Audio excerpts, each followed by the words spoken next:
All righty. Happy Friday, everybody. Oh man, almost forgot it was Friday. And then I saw chat and I was like, oh, I thought I was streaming tomorrow. I thought I was literally streaming tomorrow. Whoopsies. So, okay. Damn. I'm going to have to figure out this schedule for my week because Ultimatum season 4 just came out and I want to record it for tier 2 members.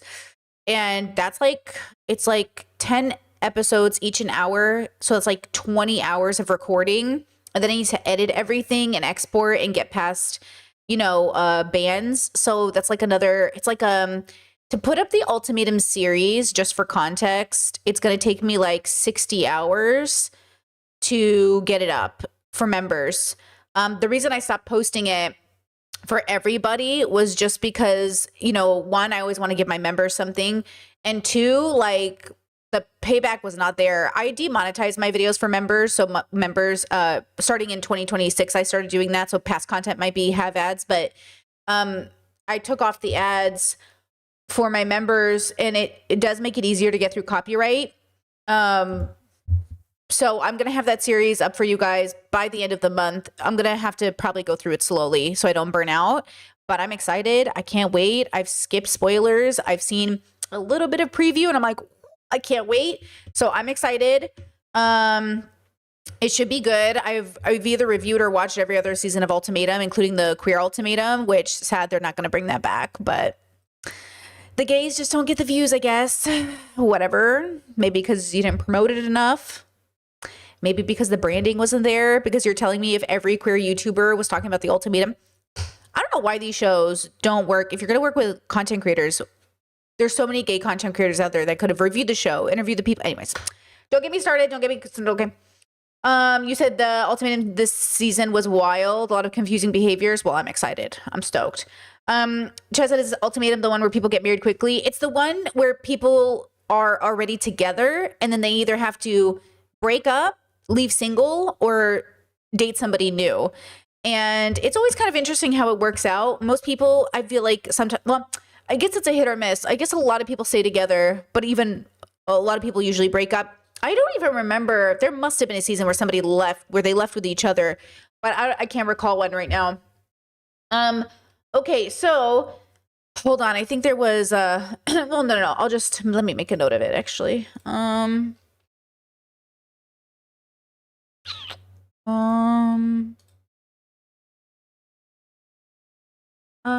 me see.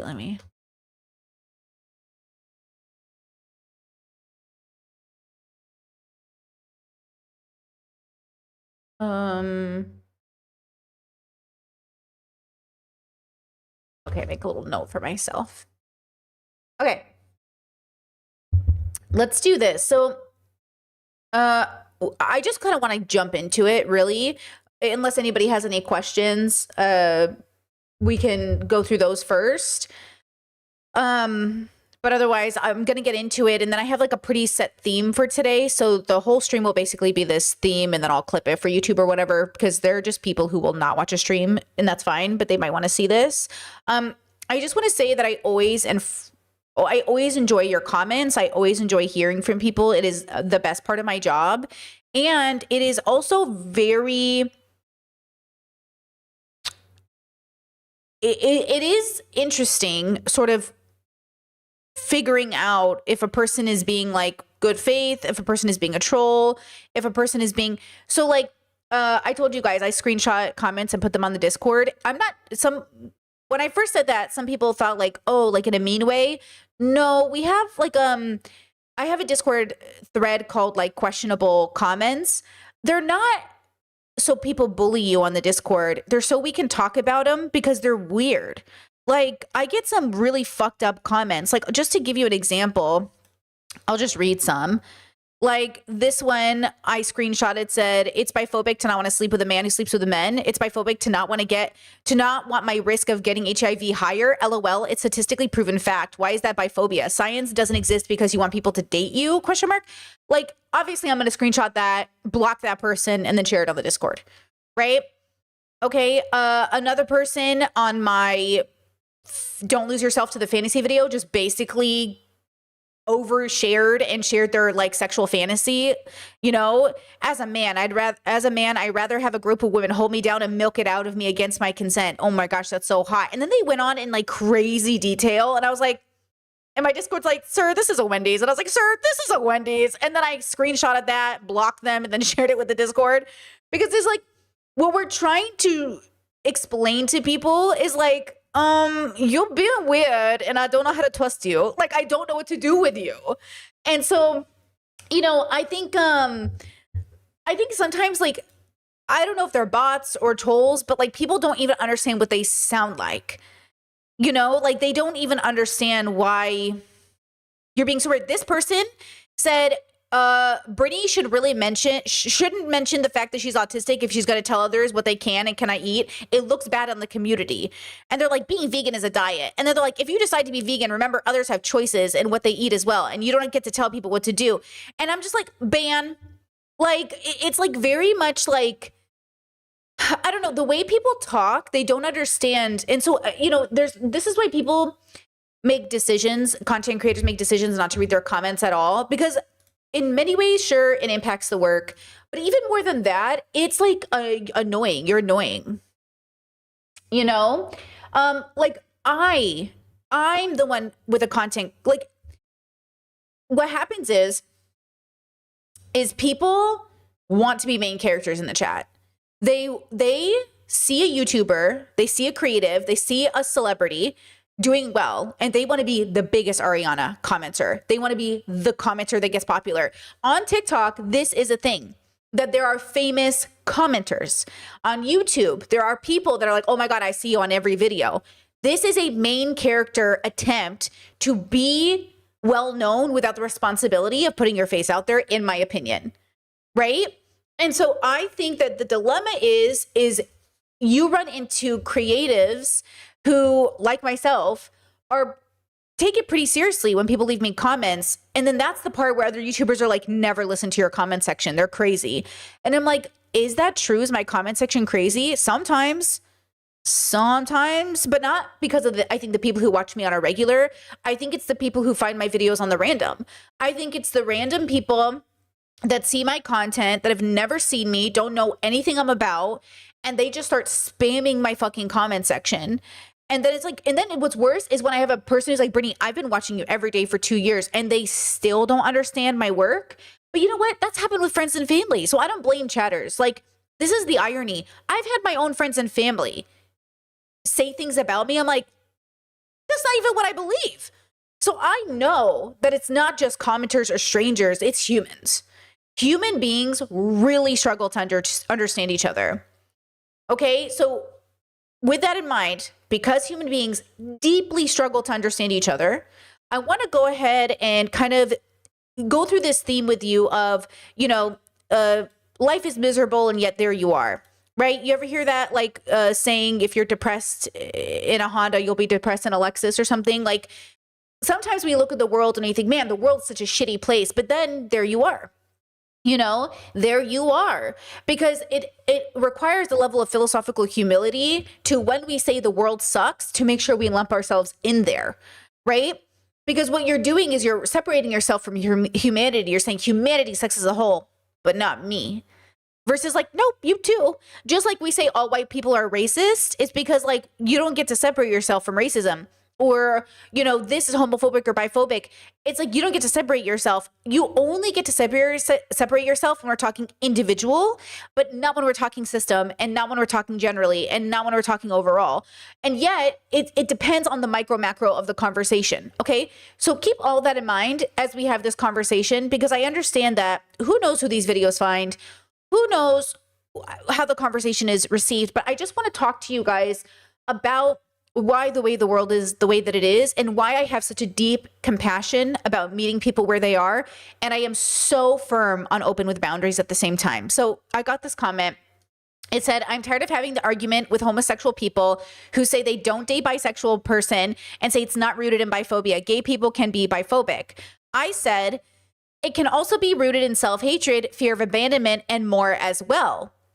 Then people were like, I mean, I don't see how fear of abandonment isn't just straight up biphobia. Believing someone is more or less likely to abandon you because they're bisexual isn't inherently biphobic.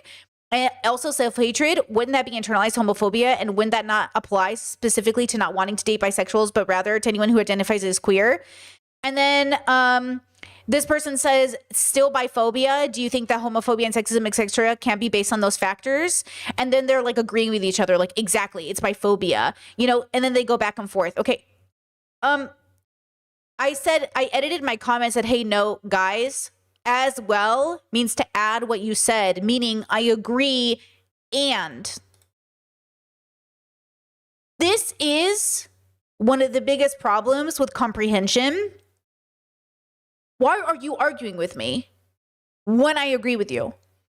It's the same thing I see when people start off a sentence with like, oh, actually, I wouldn't say this, but this. Okay, good girl, because I didn't say it either. Like, it's like we're not even attempting, and I understand. Trust me, I've misunderstood people, need to hear tones, need to hear, you know, I get it.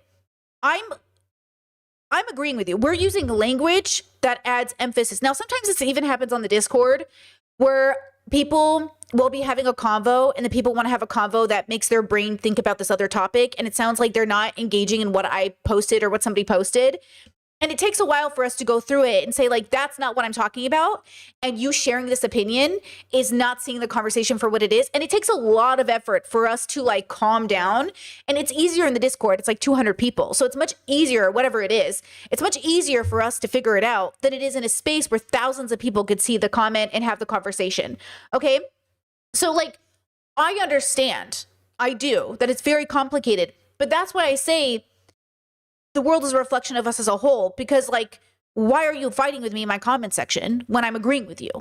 Okay, look at this comment. So, okay, this, for the context, this is the autistic video about small talk versus shallow talk and signaling safety in your community. And I gave the example of, let's say somebody, you see somebody, a stranger you don't know, and it's 40 degrees Celsius, which is 104 Fahrenheit, y'all, 104 Fahrenheit. And they, you check in with small talk. Oh, it's so hot outside. And they go, actually, it's not. Like, I prefer a sweater in this weather. And then you have to look at them and like, they're a stranger. You don't know them. So now you have like multiple options. One, you can question them on that. Two, you could laugh and assume it's a joke. Or three, you can just walk away and say like, you know what, girl, not today. Not today. Because like, what am I supposed to do with that information? It is 104 degrees. And even though I, Brittany, love a toasty day, it is not sweater weather. You are not wearing a sweater in 104 degree weather. And if you are, something's up. And then, so this person says, I mean, does it mean I'm crazy to really prefer hotter weather to colder weather? Or that I might run colder than you, maybe hotter? Like if someone thinks that about me, because I don't know, because it's your opinion, I don't want to change your mind. If you feel hot, that's true for you, but I could be cold. Oh, hold on, you can't even see the comment. Okay, right? They're like, is it crazy to say I prefer hotter weather to colder weather? I mean this so respectfully. You are literally either a child or you are intellectually capped in some capacity. Like you do not understand the difference between you having an opinion about being or preferring warmer weather and me checking to see if you understand how hot it is outside. Okay?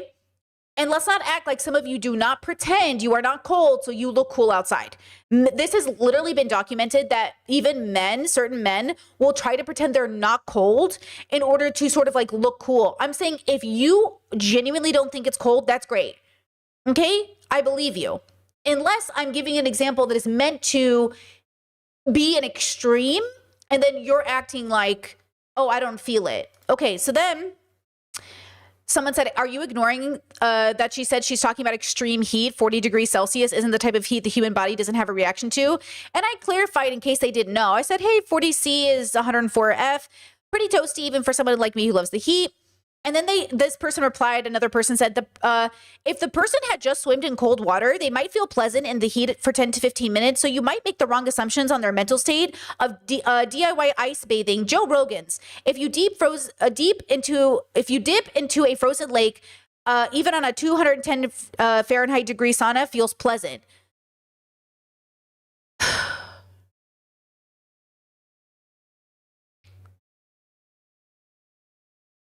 It's like you are unsafe. Like you are signaling that you are insane. Like you are actually actually exhibiting unsafeness. You are a danger to society now because I'm having a perfectly reasonable conversation to check your sanity, and then you are being insane in my comments.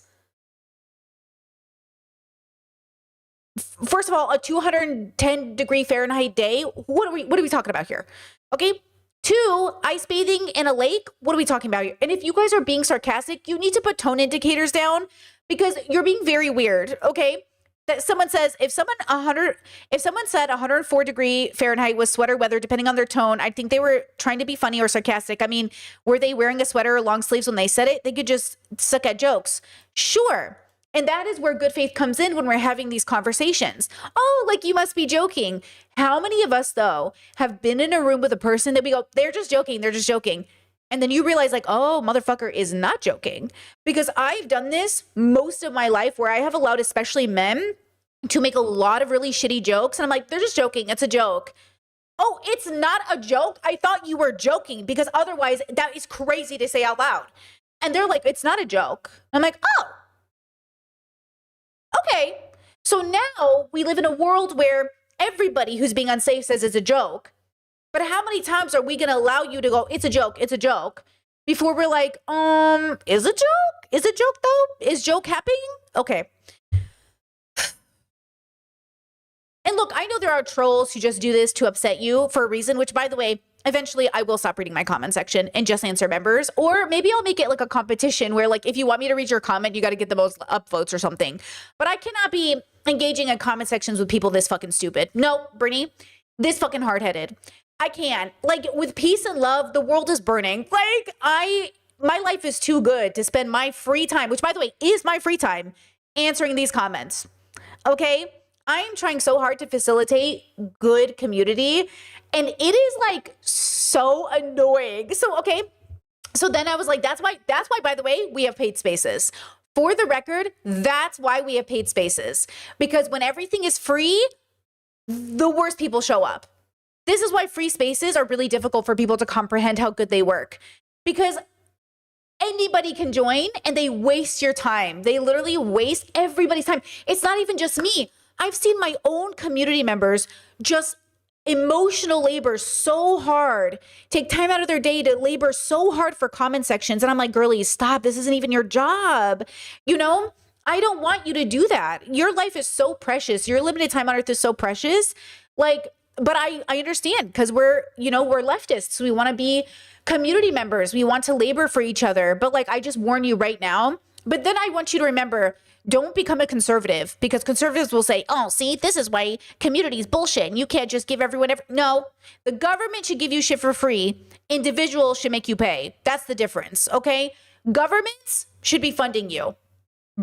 YouTubers, you got to give money. You can't expect single creators, especially disabled creators, to be doing all this free labor. The government, though, they should be paying for shit. Okay? Okay? That's different. That's different. Okay? Now, there is this commenter who showed up on my video. They commented like 15, 20 times, whatever it was. And they obviously have never watched my content. They also seem to be shadowboxing with somebody that isn't me because I don't know who they are talking to. I'm going to use them as an example. I already told them I was going to do this because at the end of the day, they obviously wanted my attention. So here's your attention. I probably will eventually block them. They seem very unwell or deliberately argumentative, which is the same thing at some point. Okay? I hate a contrarian. I hate them. What a waste of fucking philosophical time. Okay? They said, in my video about biphobic liberal women versus biphobic or misogynistic liberal men. Okay, so I made a comment in that video saying, give me a biphobic liberal woman over a misogynistic liberal man any day. And I still don't want to hang out with either of you. Okay, I'm making a point. And then they proceeded to argue with me in my comments. Okay. They said, no, they are both dangerous. I feel like there's a misogynistic approach being taken here. The perspective used to diminish the danger of homophobia is a misogynistic one. I'm sorry, but homophobia can often be deadly for people. I'm sorry, but let's not try to play who's more oppressed in this particular situation. It's a tangle, and your way of dismissing homophobia and biphobia as less dangerous is in and of itself misogynistic. It plays to the same game as men who call women weak or emotional. You're buying into the structure, hook, line, and sinker. I said, we're talking about systems pretending women have the same power under patriarchy or that liberal women are going to kill us in the streets doesn't match the reality of what we're facing through the system. We're talking about homophobic, mostly liberal women in this video. They said the structure which gives a systematic power is not objective reality. It is itself built on homophobia, racism, and sexism. And while people go along with and participate within it, it does not exist outside them. Straight women do hold systematic power over queer men. Focus on that. Straight women do hold systematic power over queer men, which is still a form of misogyny. Well, yes, read that again. Just process that. Straight women do hold systematic power over queer men, which is still a form of misogyny. Well, yes, women in general, especially within this false structure, are less likely to be violent. This doesn't diminish all forms of hateful bigotry. The same way a white woman can endanger the life of a man of color, conversion therapy, religious abuse, and the guilt tripping are still things that exist. Are any of those in the structure of liberal women? All of that is conservative women. Yeah? Can you please listen to what I'm fucking saying, please? This is all still religious conservative women, who, by the way, I would still pick over conservative men. But the contrast, the argument I am making is liberal women, okay? Liberal women versus liberal men. Where does conversion therapy play into liberal structures? Where does that play into shit? Okay? Now, they said, because I don't disagree with them in this. It's like, you're not even listening to me, bro. Roughly 15% of Gen Z openly identifies as bi, but the statistic is dominated by women. Not because women are more likely to be bi. The data isn't point that way, but most likely the left-handedness, it's due to repression. Handedness? We could be looking up at upwards of 30% of the population if this stigmatization wasn't present. Homophobia is also in and of itself misogynistic. Presenting queerness as something feminine or acceptable for women is not common, or is common, sorry, and exactly what these women are participating in. This doesn't change the fact that, okay, they go on forever, bro. Okay, they said gay men can be misogynistic, straight women can be homophobic, white trans people can be racist. You shouldn't lie to yourself and say racist trans people is safe. Just because someone is part of a minority group doesn't mean they are safe or safer. This is still part of the structure in their head. It's still misogyny. First of all, okay, again, I know this. So the fact that they don't think I know this is really fucking annoying. And even more than that, they're arguing for something I didn't even argue for. Nothing in my video argued any of this. I was thinking of a very specific situation with a very specific, what's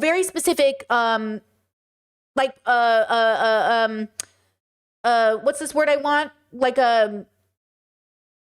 what's the word I want? I don't know. I'm blanking on the word I want, but like the scenario, you know what I mean? I said, I appreciate the detailed response. I think you're misunderstanding my point. Maybe I'm misunderstanding yours, but we've covered this in the video. Most people aren't safe by your metric, but that's only somewhat true. The whole world is mostly bigoted. There is safety and danger with all people. That's why we use discernment as our guide. I can expand on stream wishing you well. Edited for spelling, my autocorrect was not helping me. Okay, so I'm being very fucking nice, right? I'm being very fucking nice. Now I'm not gonna be so fucking nice. They said, I'm sorry, do you think that most people are outwardly, openly, and freely homophobic, racist, or sexist? Well, most people do have some level of underlying bias. Outwardly and comfortably expressing it is inherently dangerous. A straight woman acting like it's a violation of her rights that a man she's with is queer is not simply your average underlying queer phobia. And even if, yes, most people are not safe, safety and perceived safety is often not real.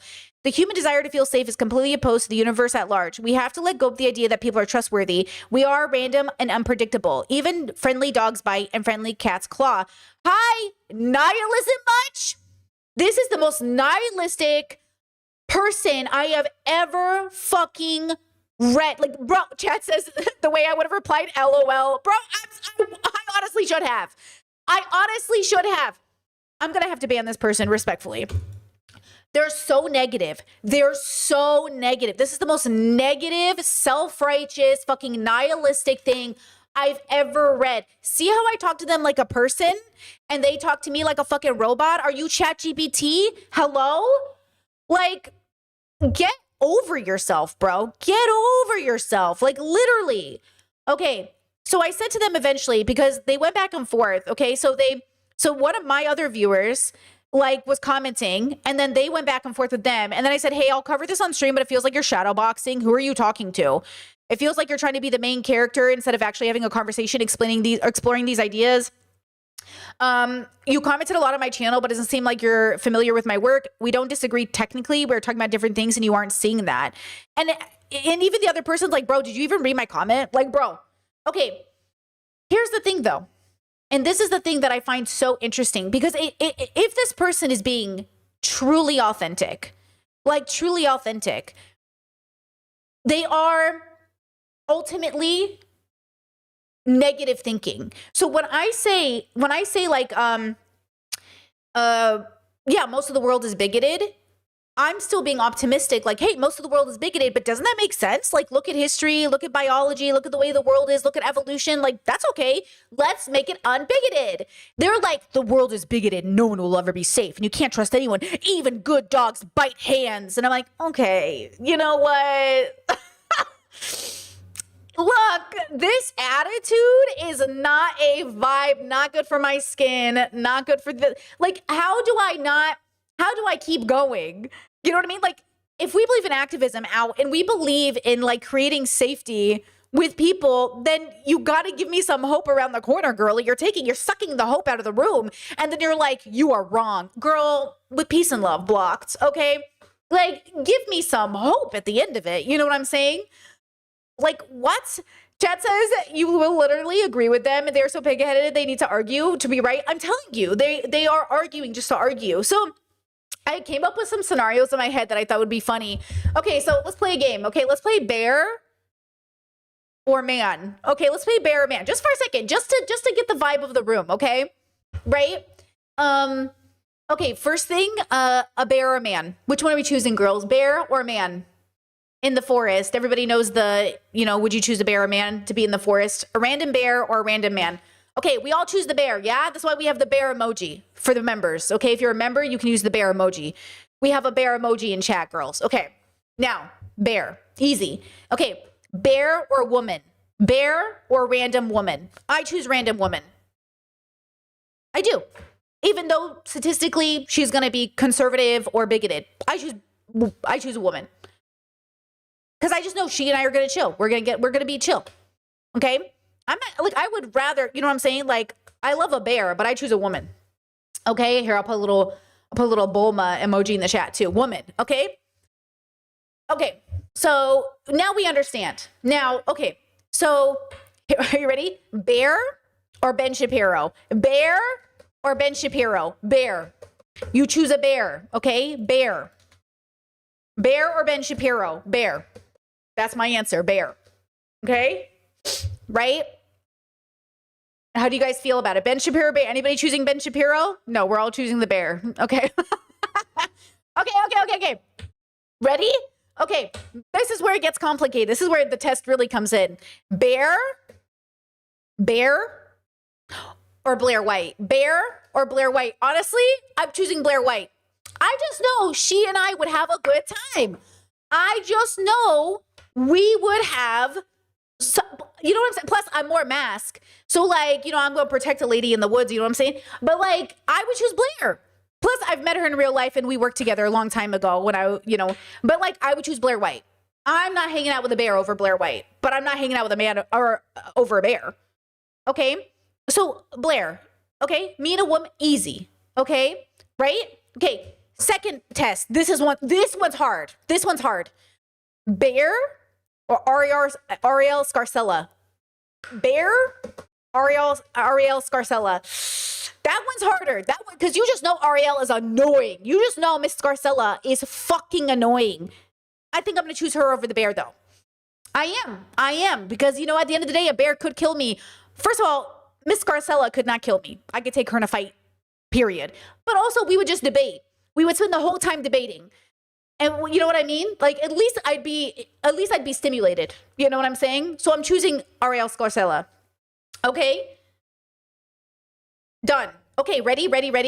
Bear, Jeffree Star. Bear or Jeffree Star? Bear. Jeffree Star? Bear. I am not hanging out with no Jeffree Star. Bear. Okay? Yes? What do we got? Okay? Bear. Yes, exactly. Okay, now, bear, Leo Skeppy. Bear or Leo Skeppy? Bear. If you know Leo Skeppy, you know Bear. Bear. Okay, I got a really hard one though, right? This one is really hard. This one even had me going, maybe the Bear. Okay, ready? Bear, J.K. Rowling. J.K. Rowling. Ooh, that one was hard for me. I had to really meditate today over that. I was like, Bear or J.K. Rowling? That one's hard. That one's hard. That one is tough. Honestly, I think I'm still on the fence about which one I'm choosing. That one really stumps me. I don't know what to say with my full confidence. Bear or J.K. Rowling? Oh, that's hard. That's hard. You know, maybe J.K. Rowling, just so I could, at least I could look. J.K. Rowling, is going to be in her ego anyway. So at least you could ask her interesting Harry Potter questions. The bear might kill you and eat you slowly over 30 days. Do you know what I'm saying? So realistically, probably J.K. Rowling. Because then I can at least ask her Harry Potter questions. And she likes to talk about herself. So yeah, I'm going J.K. Rowling. You know what I mean? I am. I'm going J.K. Rowling. Okay, chat, I'm just going to stay home. Okay, the point of this is, when I was making that comment about give me a liberal woman over a liberal man any day, a misogynist liberal man is going to rape you. A biphobic, homophobic woman is going to call you stupid and then feed you. Just a liberal, biphobic woman will be like, you're so dumb, let me feed you.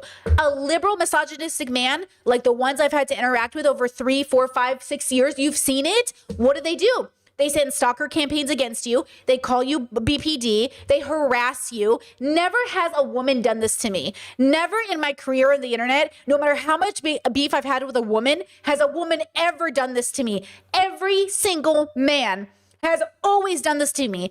Stalked, harassed, annoyed. Every single one of them has sent their audience against me.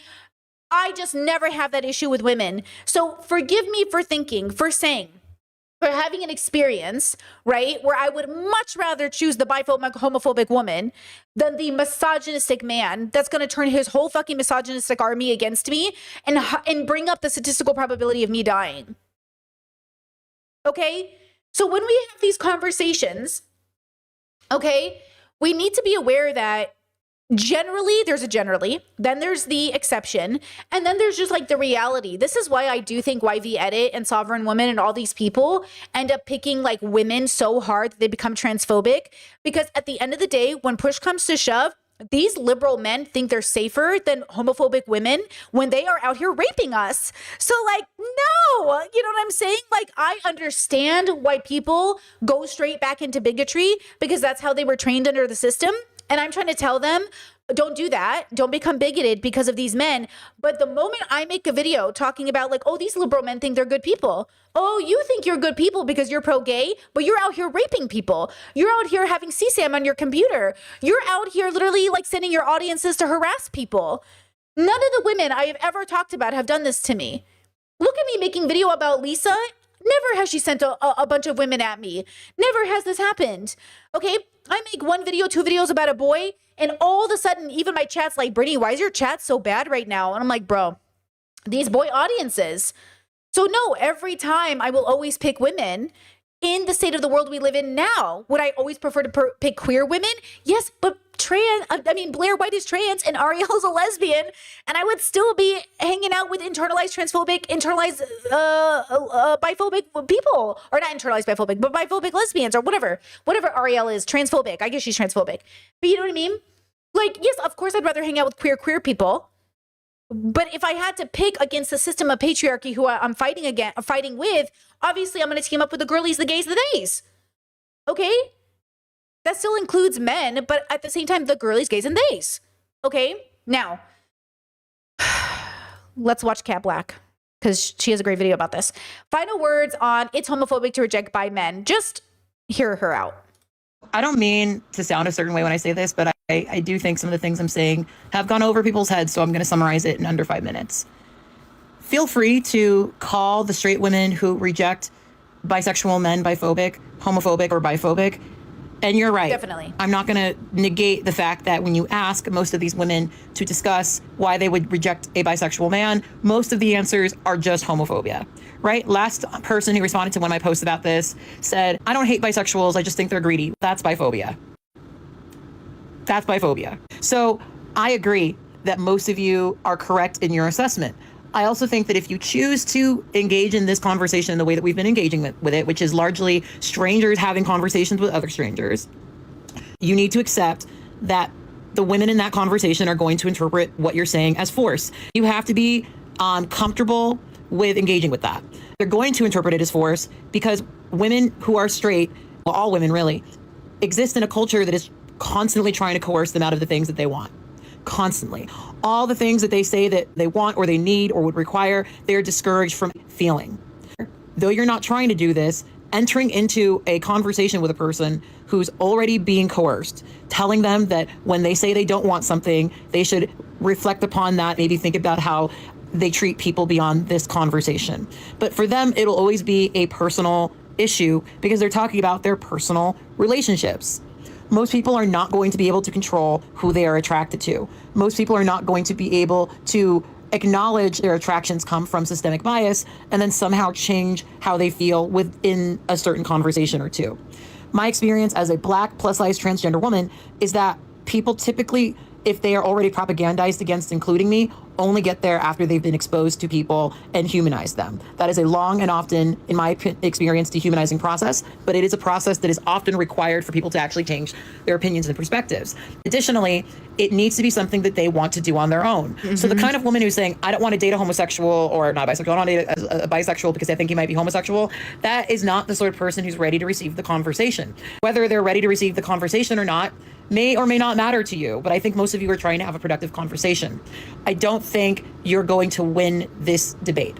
And I think that's something you need to be very comfortable accepting. You need to be comfortable accepting that no, they're not going to hear what you're saying, extracted from the culture of coercion they exist within.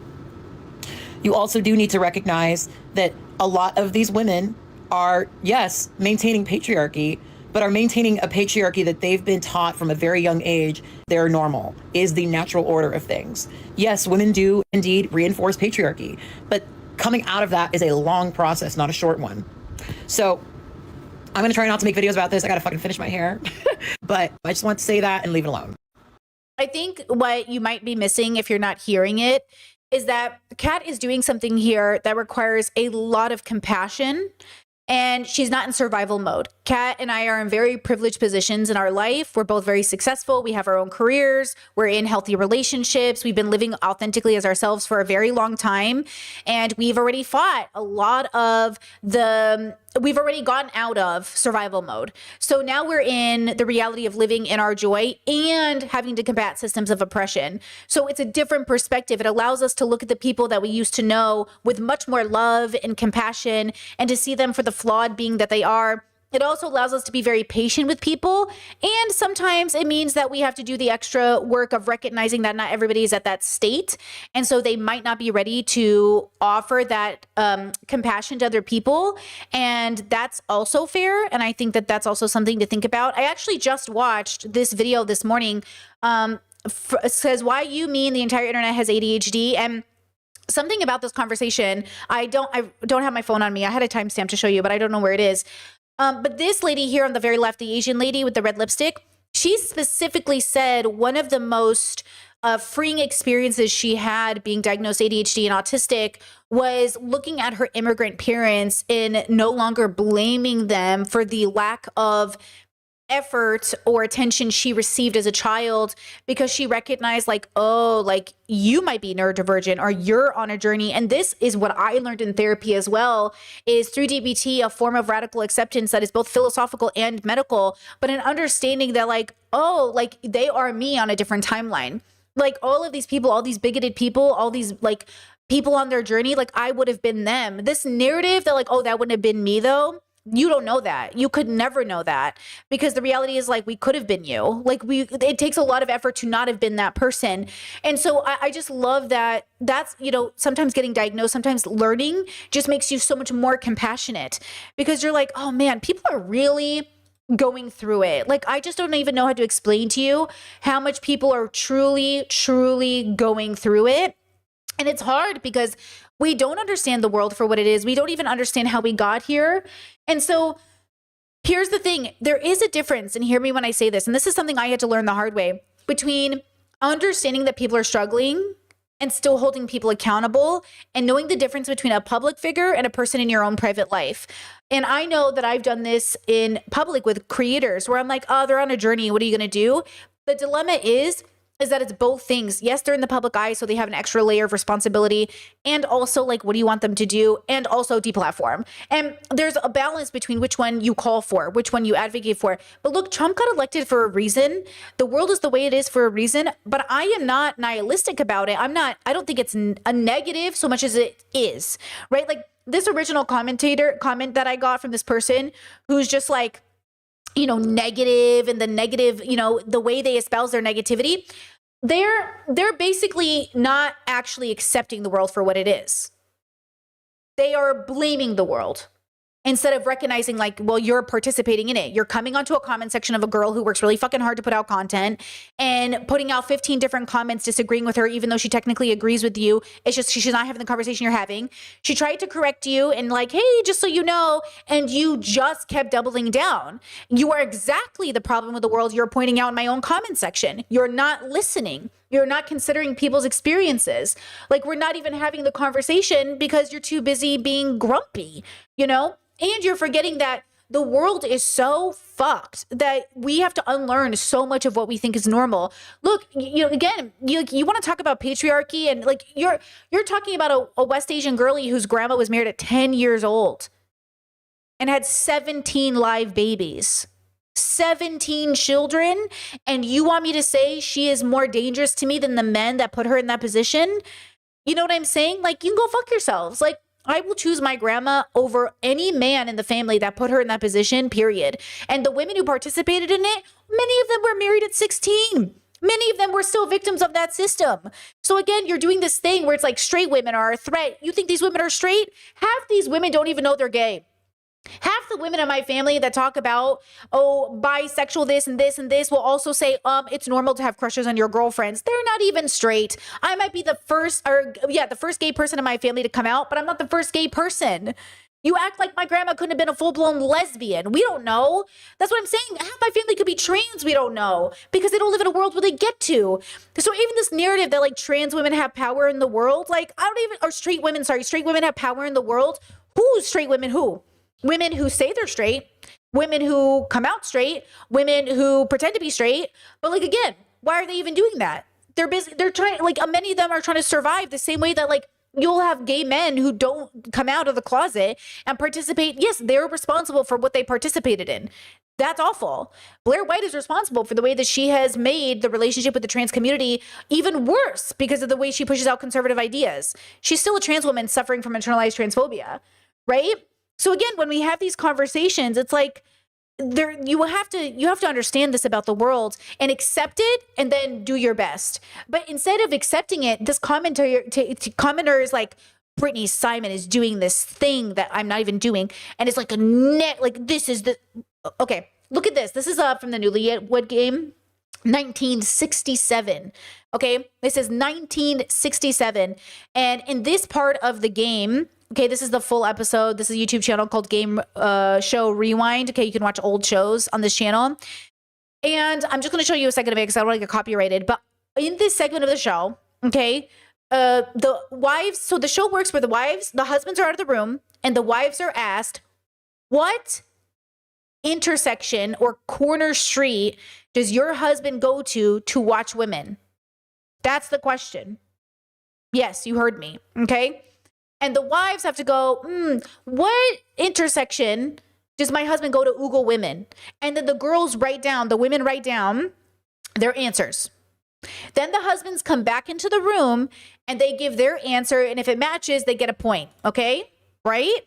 All right. Lee? I'm going to have to say Claremont Drive and... Okay, the volume's really low, so I'm going to play it and then I'm going to tell you what they said.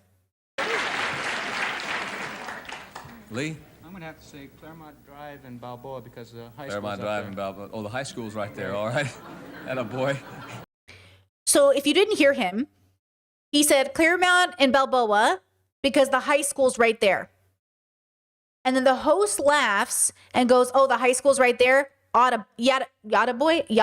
That's a boy. Like, you know, Otta boy. Wait, why can't I say that right? Balboa because the high school's Claremont up Drive there. and Balboa. Oh, the high school's right there. All right.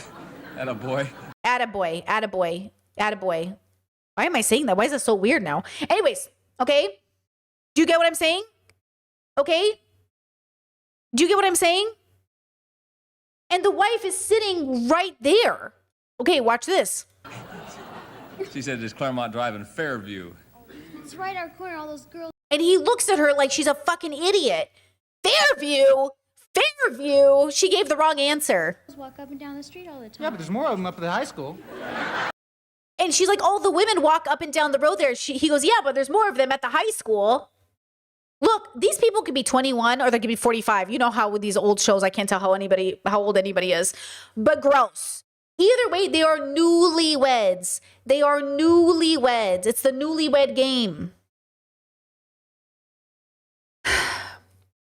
Anyways, when I was watching these old episodes, the chat was like, you know, this is why boomers are the way they are. You think to yourself, why are boomers like this? And then it all starts to make sense. I used to watch these shows with my grandparents, my other grandparents, not my grandma who's married young, but my other grandparents, though, you know, anyways. And we used to watch TV Land and all the game shows. And, you know, I never really thought about it. And then you watch it and you're like, oh shit, there it is. There's all of the societal expectation and exception and joking and humor and, you know what I mean? Like, this is okay. Watch this with me. This is a skit. Okay, you've probably seen it. Chloe, I used to believe that 9/11 was organized by George. It says, what happened when recovering conspiracy theorists met someone who believed in trickle-down economics? Hi, I'm Chloe. I used to believe that 9/11 was organized by George Soros. Hi, Chloe. Hi, I'm Samantha, and I bought a Pete Evans biocharger to cure coronavirus. Hi, Samantha. Hi, I'm Matt, and I used to believe in trickle-down economics. Sorry, what? Trickle-down economics, I used to... Hang on, let me get this straight. You believe that tax cuts for wealthy people creates greater prosperity for everyone. You fell for that. That letting multinational companies not pay their workers somehow magically creates wealth for poor people. We need poor people to be able to afford dinner, so let's give a billionaire a tax cut. Oh, fuck, that is so funny. It was just a joke, Matt. It so obviously doesn't work. Sorry. I thought there was no judgment in the circle. Probably doing no judgment. You all believe in a network of tunnels under Melbourne for child trafficking. That's crazier than my thing. She thinks that Avril Lavigne has a clone called Melissa. I mean, how's my thing worse than hers? She fucking blew up a Starbucks, dudes. She blew up a Starbucks. Okay. Who's next? Hi, my name's Tom, and I used to believe that Oprah Winfrey ate babies. Hi, Tom. Unbelievable. Hi, It's a skit, you know, but it is one of those things where when I watched it, I started to think to myself, like, it is funny what we sort of, hold on, I changed my editing software, so now my brain can't comprehend what I just did to my own editing software. But basically, I just started laughing at this idea of the expectation of what seems crazy to another person and then what ends up being sort of not as crazy or similar. And then I started to think, like, what is the thing that we believe that other people are looking at you like, I can't believe you believe that. But the truth is, like, we all kind of believe something that's a little crazy. But I think what stands out to me here is what topics they chose. Because right now in 2026, we are, I mean, this was posted yesterday, but we are like sitting in a room with other adults who believe things that we just take for granted that they believe in it. Like, guys, I know this sounds so atheistic, but the fact that people literally think there's a God who's making a tally of like who to save and who not to save.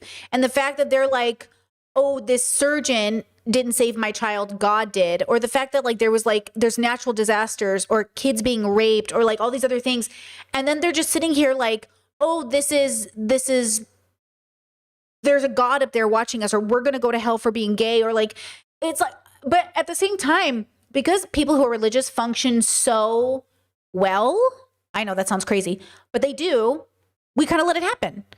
Because like, they still know how to drive cars. They still can pick up their kids from school. They still can do their job. They still work at whatever, it's fine. They're generally okay neighbors, and it's like, yeah, it's not like actually insanity where it's like, compromising the way that you show up in society, right? The dilemma, though, is that your belief, like not taking a vaccination or that God exists or not, being anti-gay because of whatever, now when it enters policy, which is what we're seeing and we've always seen, now there's an added layer of like, you might be functional, but now you're dangerous. And so this is why I say I will fight every day for my Muslim fans, for Muslim people, every day against Islamophobia. Separate from Islamophobia, I do question the patriarchal decision to be religious. And yet I would never want to take that away from religious people. And yet I always want to make sure that conservatives aren't weaponizing our desire away from patriarchy to also go after Muslim people, because that's what liberals do. Liberals will literally harass Muslim people like Sam Harris and Richard Dawkins, all these people, to the point where they basically side with conservatives because they're so afraid of Muslims, as if conservative white people aren't the greatest threat to everything in America right now, right? And so that's why the news is the way that it is. And it sends this message that Muslim like immigrants are coming places, or migrants are coming places, or black and brown migrants are taking over.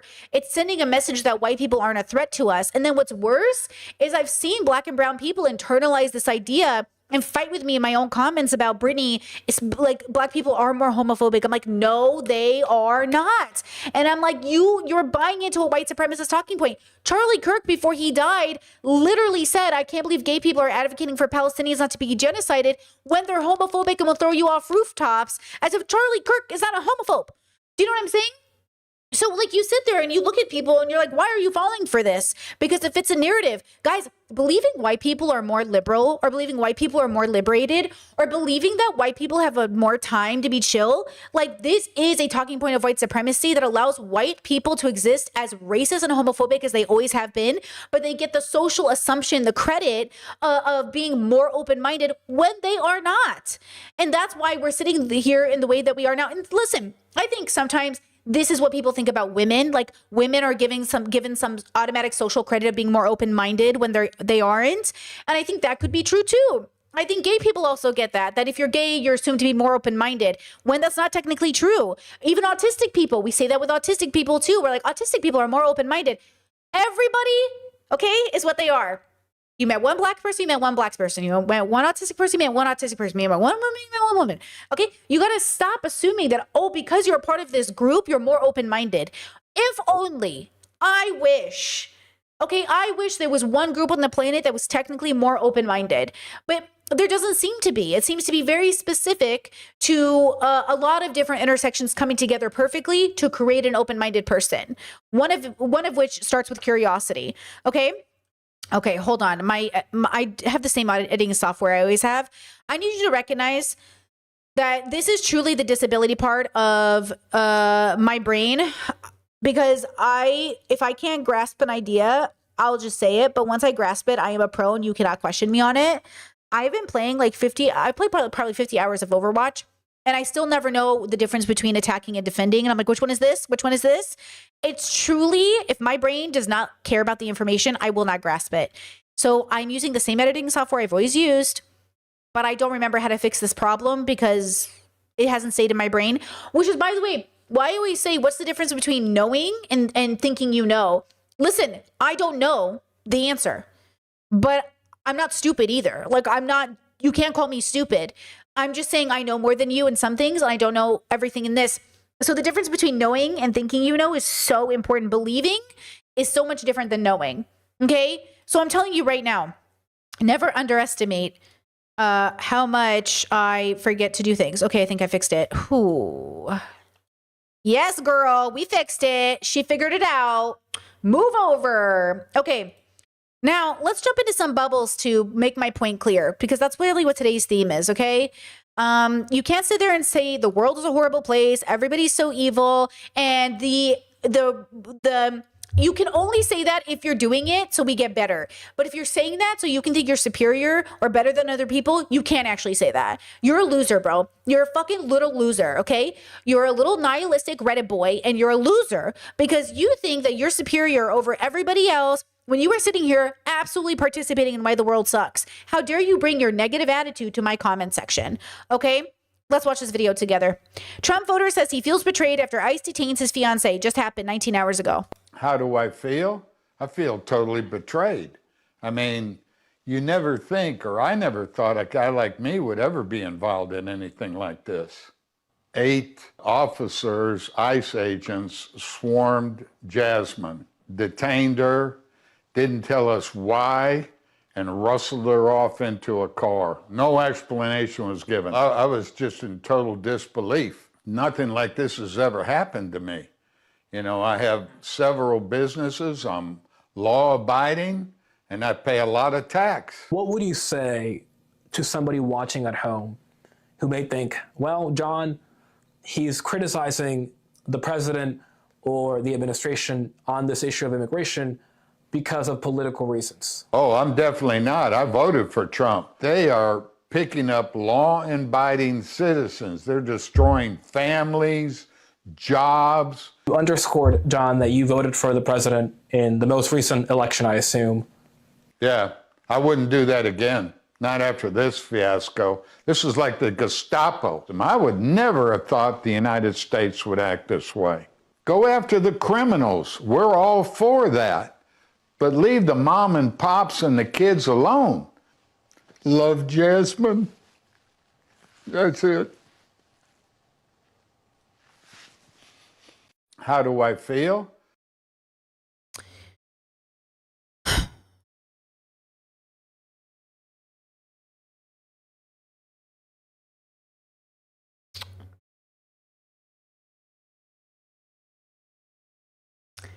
I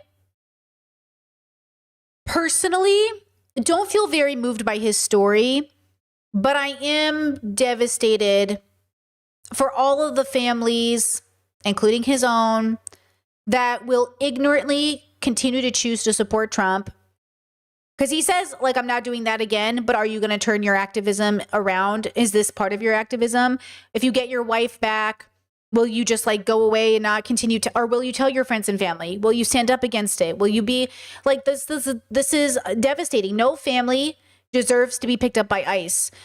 This is also why I say, like, you cannot celebrate any family being separated from each other. You have to be very careful about, yeah, I feel terrified for her. Chad says I feel bad for her, but I find it hard to feel bad for him. I don't feel bad for him. Their age gap alone makes me question things. But her, God knows, girls, they're reporting rape. They're reporting starvation, physical beatings. I mean, people are reporting literal torture. God knows what this woman is going through. Okay? And I'm saying this is why people keep fighting, and this is why people keep saying it. But if we know the world is really, really struggling, we know the world is a bigoted place, okay? Then we have to know that the people we're fighting for is bigoted people. Don't you know ultimately our activism is about fighting for bigoted people? They just don't know we're fighting for them. Well, men sit there in my comment sections and say shitty things about me. Know that I hear you, you're a loser, but I'm still gonna fight for you. The difference is that those men won't fight for me. They will fight to take away my abortion rights. Will I fight for them to get not incarcerated at higher rates, to not be drafted by the US military? Well, these men are trying to do gotchas about, oh, is Brittany pro the draft if she wants equality? Joke's on you. I'm gonna make sure you don't get drafted. And that's the point, is that ultimately our activism is supposed to help bigoted people, even if they don't realize it, because that's the right thing to do, right? Elliot saying in the chat, hi, Elliot, I was watching your live stream yesterday. It was really good. It was very enjoyable. I only saw the second half of it, though, but it was good. It was good. So ultimately, again, when we have these conversations and people come to my content like really negative and they give no hope, like, girls, you pointing out that the world is shitty with no solution after, that's not going to help anybody. Talk to your therapist, for real. But the rest of us are like, okay, the world is shitty. Lock in. What do we do? Right? What do? Be angry for the world, feed your community. Don't be angry at the world. You become a school shooter. And that's what it feels like some of these comments are sometimes, where it feels like people randomly find my content. They don't know who I am.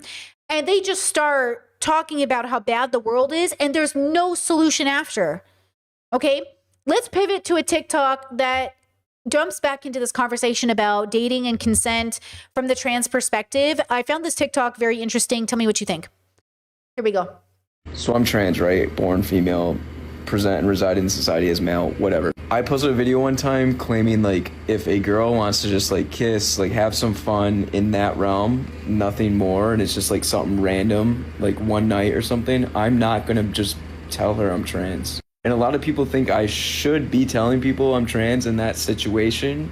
And people claimed like if I don't, they said it was sexual assault. And I personally do not agree with that whatsoever. Now, if I'm talking to a girl romantically in like a romantic setting, if I'm trying to date her and stuff, yes, I'm always upfront about that right out the gate. I'm not one to waste time. And also if she's not into me in that way, that's totally fine. I get it. People have preferences. But just kissing, if like I'm going out with friends and I'm having fun and I end up kissing a girl, I'm not just telling her I'm trans. Like, why would I do that? I had a girl come up to me last weekend asking if we could make out solely because she thought I was cute, and I said sure.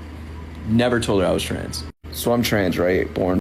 Okay, this is interesting because the delineation he's making is specifically people you meet in a casual situation in which nothing has been negotiated except would you like to kiss, and another one where you're dating. When I was really young and at the gay clubs, I had to eventually stop going because God bless gay men, but they are a little molesty.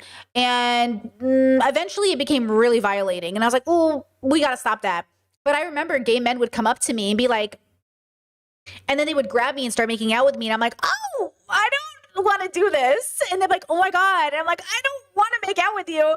And then we would have to have that conversation because I was like, I don't know what's happening. I did, obviously in that situation, let's say I did want to do it. Let's say I was like, yes, I'm going to the club to make out with somebody. Genuinely, I never even would have thought in my early 20s to even ask for any STI testing. But I was a virgin. I was a virgin at the club, okay? Just stay with me here. But I wouldn't have thought to do it until after, guys, lock in, I started hanging out at BDSM dungeons. Until I was like 21, 22, the same era. It was the same era of my life, the same pocket of era in my life. I moved out of my mom and dad's house. I came out as lesbian. I started going to gay clubs and lesbian bars, and I started hanging out at BDSM dungeons. But right before, when I stopped going to gay clubs, I started going to BDSM dungeons. So just that's the story, that's the lie. Okay. So until I started going to the BDSM dungeon, I never even thought to ask people for their STI testing, because I just assumed they would tell me. But then I didn't realize people weren't getting tested. So here I was ignorant, didn't know. And then I went to the BDSM dungeon and everybody had their papers. Guys, FetLife, back in the day, you would have your HIV status on your profile. Back in the day, you would have your STI status on your profile. Nobody remembers this probably because they don't do it anymore. I haven't seen FetLife do this in years. But back in the day, it was such a safe, small community that everybody would just have their testing on their profile. So you wouldn't even have to ask. Do you know what I'm saying? Right?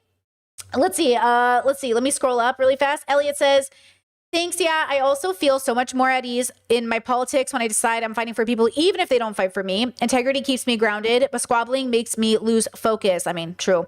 You said I held in my queerness for a long time because I was surrounded by and allied with gay elders that were like, you sure you're not gay? Wink, wink, over and over again.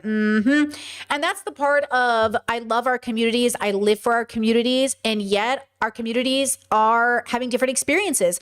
When I was in the BDSM dungeons and I was going to women-only events, and women-only events included a lot of gender spectrum-y stuff, and same with the men events. But the segregation was really interesting because the men's side was orgies and the girl side was fisting classes. And I'm like, listen, okay. And it was like strip, like a lap dance classes and reading classes. And then I'd ask the guys like, hey, what are you guys doing over there? And they're like, orgies. And I was like, okay, really? And they're like, yeah. And I was like, that's it? You guys aren't like having classes or like making crafts or something? And they're like, and I was like, okay, you know what? Okay, whatever. Anyways, I could never go. So I don't know. I don't know what was happening over there, but they told me orgies. So I believe them because, I get it. So all of this to say, I understand that there are rules when dating, but the consent part of this is interesting. So, okay. I believe in informed consent now. Like, I fully embrace the concept of informed consent. I think the question is, where is the line between me disclosing something to you that puts my life in danger and me disclosing something to you that makes our life better. And I would say, this is just Brittany. You don't have to do this. I side on caution for almost everything I do now, which means if I'm not willing to tell you something, I probably shouldn't be kissing you. Like, my lips and tongue should probably not be in your lips and tongue if I can't tell you something. But that's because I'm at this age now. But trust me when I say, I used to make out a lot with a lot of people, okay? We used to make out a lot, okay? I can't even tell you how many people I made out with. But yeah, I probably shouldn't have my tongue down your throat. You know what I mean? Like, it's okay. Like, I think there's a bit of FOMO for people that I don't have, especially now. That is probably playing a role here. Like, why can't I be like everyone else? Why can't I just do it?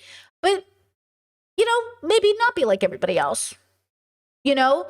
And that's okay too. And that goes even with cold sores. Like, a lot of people have herpes and they don't even disclose it or think to disclose it because it's so normalized. But the moment someone finds out you have genital herpes, now it's like the worst thing that's ever happened. Even though most people have like herpes here. Usually, I've had mine since I was a kid. And I haven't had an outbreak in like 5 years or something. But like, I always tell people, oh, if you, in case it matters to you, you might not want to drink after me. Or, hey, if it matters to you, like, I get an outbreak every so often. And, you know, or even the fact that I have genital herpes now, which you guys now know, because not that it was anyone's business, but I told Destiny, the YouTuber, and Melina at the time they were married. I told them that because when I first joined that community, people were worried that I was like, they were like, oh, women join our community just to break up our marriage. I was like, first of all, I don't want to fuck either of you or marry either of you. Plus, I have genital herpes, and they're like, I don't need to like risk people's safety for casual sex, so I'm not interested. And then Destiny tried to weaponize that against me and share it with the internet like it was a big deal. Like, it's only a big deal because you guys act weird about it. And I get it because I used to act weird about it too. But after you realize like getting an STI or getting any kind of inconvenient medical diagnosis is really not that big of a deal, you start to recognize like, oh, the world over exaggerates how big of a deal this is because it comes with the added stigma of not being pure, not being virginal, not being wholesome. It actually ties back into patriarchy, which is ironic since a lot of these STIs are from men fucking animals. So, you know, we have these conversations, and I think ultimately we are on a journey of deconstructing stigmas, recognizing that, you know, people who are willing to weaponize your identities against you are just bad people. Like, if this trans man is going to be, if his identity is going to be weaponized against him, he's still engaging with bad people, and it'd be better not to engage with bad people. But that's why I say informed consent is just better, because informed consent allows you to say, it tells you, if I'm not willing to give you informed consent, I probably shouldn't be touching you with my body. Instead of, because I understand for your own safety, I would never recommend that you disclose that you're trans if you feel very unsafe or have an STI or anything else. If you feel like unsafe I would never recommend this. But that you're not missing out by not sleeping with a homophobe. Like, you're not sleeping out or missing out by not sleeping with a transphobe. Like, you're not missing out by not making out with people who would judge you for this. Like, you're not missing out because people think you're gross because you have an STI. Like, you're not missing out. Okay, but the brain, social stigma will tell you you're missing out. You're not missing out. Trust me. The right people show up. Like, so many people, their fear is like, oh my God, if I get an STI, which, yeah, I recommend you don't get, for the record. I do recommend you don't get. Okay, but I am married. You know what I'm saying? Like, it's not going to stop you from finding the right person or having friends or any of that. But I don't recommend you get it for inconvenience sake. It is inconvenient, but you're not a bad person if you do have it. Because like the always question I get is like, oh my God, I have it and I'm so embarrassed. I feel like I can't date anymore. Well, I don't know about you, girl, but I never stopped dating. I'm married. I'm happy. We're good. Our sex life is good. You know what I mean? Like, you don't have to overthink it, but also there are ways around it. We use medication. It's the same thing going back to biphobia and HIV. Like, thinking all bi men have HIV is like, okay, I don't know how far behind you are with STI testing and everything, but that's such an archaic way of looking at STIs. And also the preventative measures we've all taken as a community to not spread it is like, you know what I'm saying? It's not perfect, but we're working on it. Okay, now, along this theme, right, of like the world sucks and then like there you are. Okay, remember, inspired, if you just came in here, inspired by a comment I got from a person that was like really, really negative about the state of the world, and then had the audacity to act like they were like the better part of the world. Like the worst part of the world is that it's negative. Like the worst part of existence is that people have no hope. The worst part of everyone is the dog eat dog world. Like everyone's trying to be on the top of this hierarchy because everyone thinks everyone's out to get each other. I'm not out to get nothing except vegan pie, okay? And vegan croissants, okay? I'm this close to driving to Italy to get a vegan croissant because there's a new vegan Italian place and I'm very close to Italy, okay? I was very tempted, okay? But like, that's what I'm trying to get out here. I'm not trying to get nothing else. Look at this sweet baby angel. and tell me if you see anything interesting or anything stands out to you, okay? So I said only slow women are continuing to birth children, and everyone's like, you're so misogynistic. What I meant to say was, if you're birthing children in 2026, you're not slow. You're very fucking slow. But that's so misogynistic. Just the simple fact that a lot of y'all don't have brain cells to correlate the dots on why I'm saying women who choose to birth children in 2026, who choose to birth children, tells me why I said what I said. And will continue to. I'd bet $1 million on it. I care more about women than y'all do. But you're so misogynistic. Do y'all know what the word misogyny means? Quickly, it actually comes from Greece. Do you know the Greek language? I do. Anywho, let's carry on. I care so much about children that they should not be birthed in this world, especially in this fucking country. I care so much about women that I know if they have the choice not to birth children, they should choose not to birth children. Well, why? Look around. If you're not angry, you're not fucking paying attention. This isn't about, oh, well, they have enough money. Oh, well, they're married. That's where you sick people, it's not like money is the bare minimum for children. Money doesn't save your child. Like, are y'all stupid? Have y'all read the Epstein files? Have y'all looked into the current state of our country and all of the rich people pimping out their kids? All of the people in our hospitals. At UCLA, there's a professor in the Epstein files at UCLA teaching, talking about y'all's infants in the most gruesome, disgusting way.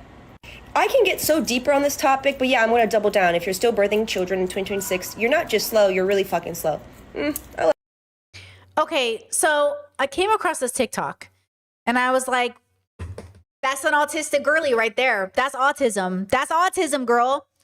Like the way she is talking, the way she's like, do you know Greek? I was like, girl, she's autistic, right? I'm like, gotta be an autistic girly.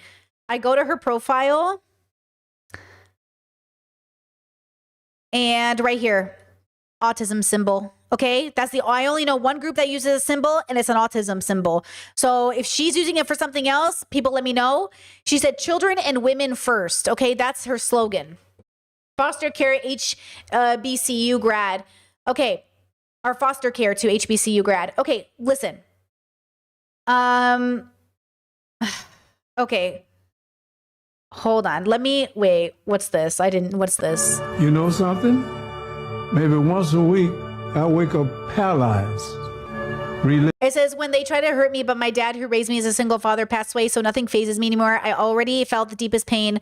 I never met my biological mom, but my dad, he had to be my dad and my mom, my best friend.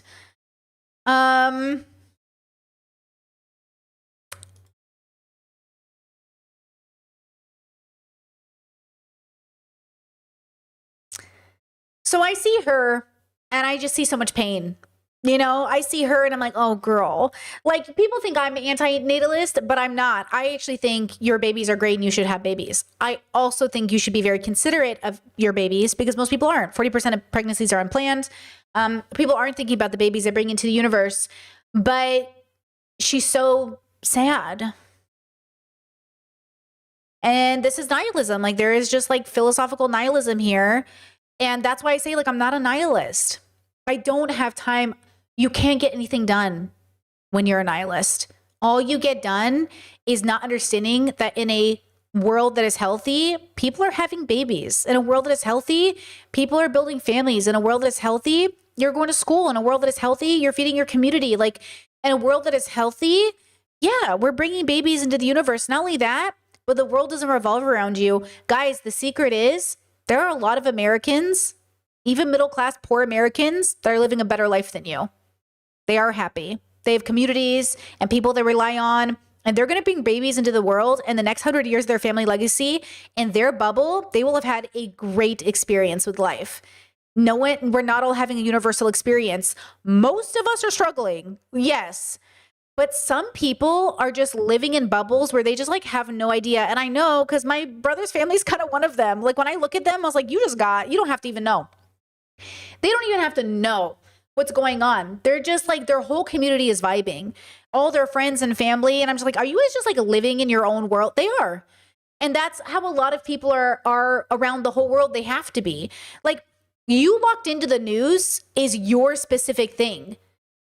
You know, if you're locked into like what's happening, if you are like living in a place where there's bombs outside of your front door, that's a different experience. Most of the world's not having that experience. Most of the people are just literally living their life. They're not even aware. And so again, when you say don't have babies, what you're saying is if you're in a situation, don't have babies, but also the ableist language, calling women slow, saying women too specifically, like for me, like hearing about her mom issues, a part of me is like, is this about your mom, dude? Right? Your dad raised you single. Like, are you just like, is it sad because you didn't know who your mom was? Like, why are you mad at mothers for bringing babies? Like as if there wasn't a participant in making that baby, you know? So I just see a lot of pain. Okay. So yeah, I hate this video. I think it's ableist. I think it's bad. I think it's bad content. I just see a lot of pain. And listen, a lot of the reason I ever became an activist or a content creator was my own pain. The difference is that as I healed, my content got better and healthier. And that's what I hope for everybody on the internet, that eventually we realize we really are like, instead of getting the help we need, we're coming out here and, you know, impacting people for real. Okay, look at this video. This is insane. It says a YouTuber made a video with my face with the title saying, here goes, ready? A YouTuber made a video with my face with the title saying, why handsome men date ugly women. Do you see the thumbnail at the bottom? Which, by the way, is insane. And I have no idea why they would target me. I haven't watched the video, but I think it's really crappy to just use my face as their version of ugly women. The man that they have me next to is like Superman, a notoriously handsome man in Hollywood, and me. And honestly, I think we look great next to each other. I think that it's wild to do something like that. It's hurtful. And honestly, if this was a year ago, I would just be like bawling my eyes out because I'm publicly being called an ugly woman online. But you know what? I don't think that I'm ugly.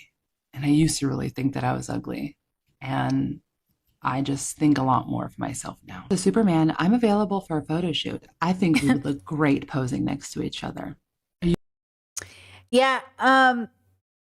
As a creator, I try really hard to think about like what I'm posting and like which thumbnail I'm using. And it's hard because I've been like, I always pay attention to what pictures of Ariana Grande people use in their videos. I try really hard to be like cautious about which ones I use, you know, and at the same time, it is interesting when people just go out of like to go like what to even pick. Why did they even pick her photo? Was she even like used in the video? Like it's just such a weird. Like as a creative, I just couldn't even imagine making this decision. I'll tell you this: sometimes I have people who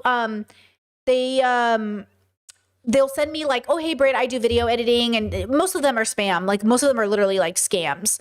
But they'll be like, oh look, I edited a thumbnail for you. Are you interested? And the thumbnail will be so, a boy did this. And a boy thinks, like this guy did one of me and another woman, and he put devil horns on her. And I was like, don't put devil horns on her. Like, they don't even understand the content. This is why I do it all myself. I edit myself. I make my thumbnails. I just do it all myself because it is a reflection of me. And giving that over to an editor who doesn't even understand what I'm doing puts the image at risk. Because the thumbnail is important. My thumbnails might not be good, but at least they're not misogynistic. You know what I mean? Like, hello?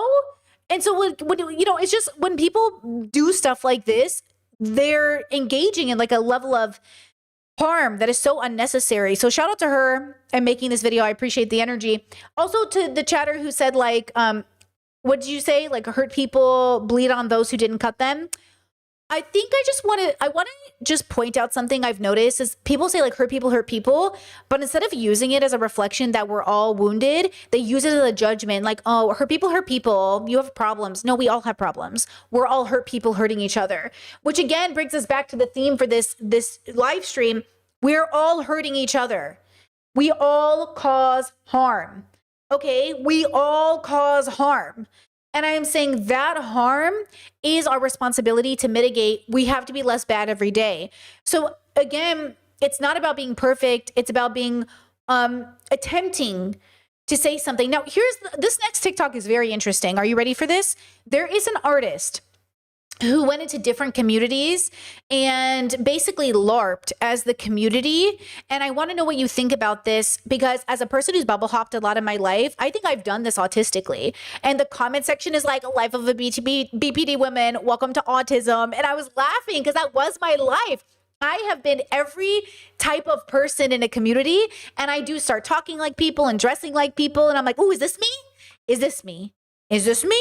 Is this me? Like, who is me? And then you kind of eventually form like, who is the you? So, okay, look at this though. Here we go. She spent years transforming herself into someone else, not as an actress playing a role, but as an artist, stepping into real communities and becoming part of their everyday lives. Nikki S. Lee's Projects is a photographic series in which Lee temporarily immersed herself in different social and subcultural groups, adopting their appearance, style, and mannerisms. The resulting images look like ordinary snapshots taken by friends or strangers, hiding the carefully planned process behind their creation. Lee introduced herself to each group as an artist and explained her project, but the photographs leave viewers questioning how that knowledge affected the relationships she formed. In the Seniors Project, several elderly women reportedly refused to believe that Lee was actually a young woman in disguise, treating her explanation as a strange personal story. Her work has been widely discussed through ideas of identity, performance, belonging, memory, and the meaning of what is considered real. While some critics have questioned whether her approach raises concerns about cultural appropriation, Lee's work remains a powerful exploration of how identity is created through social connections and the way others see us. She spent Now, I didn't look into the artist. Obviously, she's in blackface, so that's very, you know what I'm saying? And that's something we have to talk about too. Like, is that, you know, I wouldn't do that, but okay. Chad said, isn't mirroring part of human nature? So the psychological conditioning of mirroring is more or less like not having an identity so strong that you basically are a mirror of someone else and you don't know who you really are. So separate from that, if you're talking about just the action of communicating sameness and picking up mannerisms and signaling safety, sure.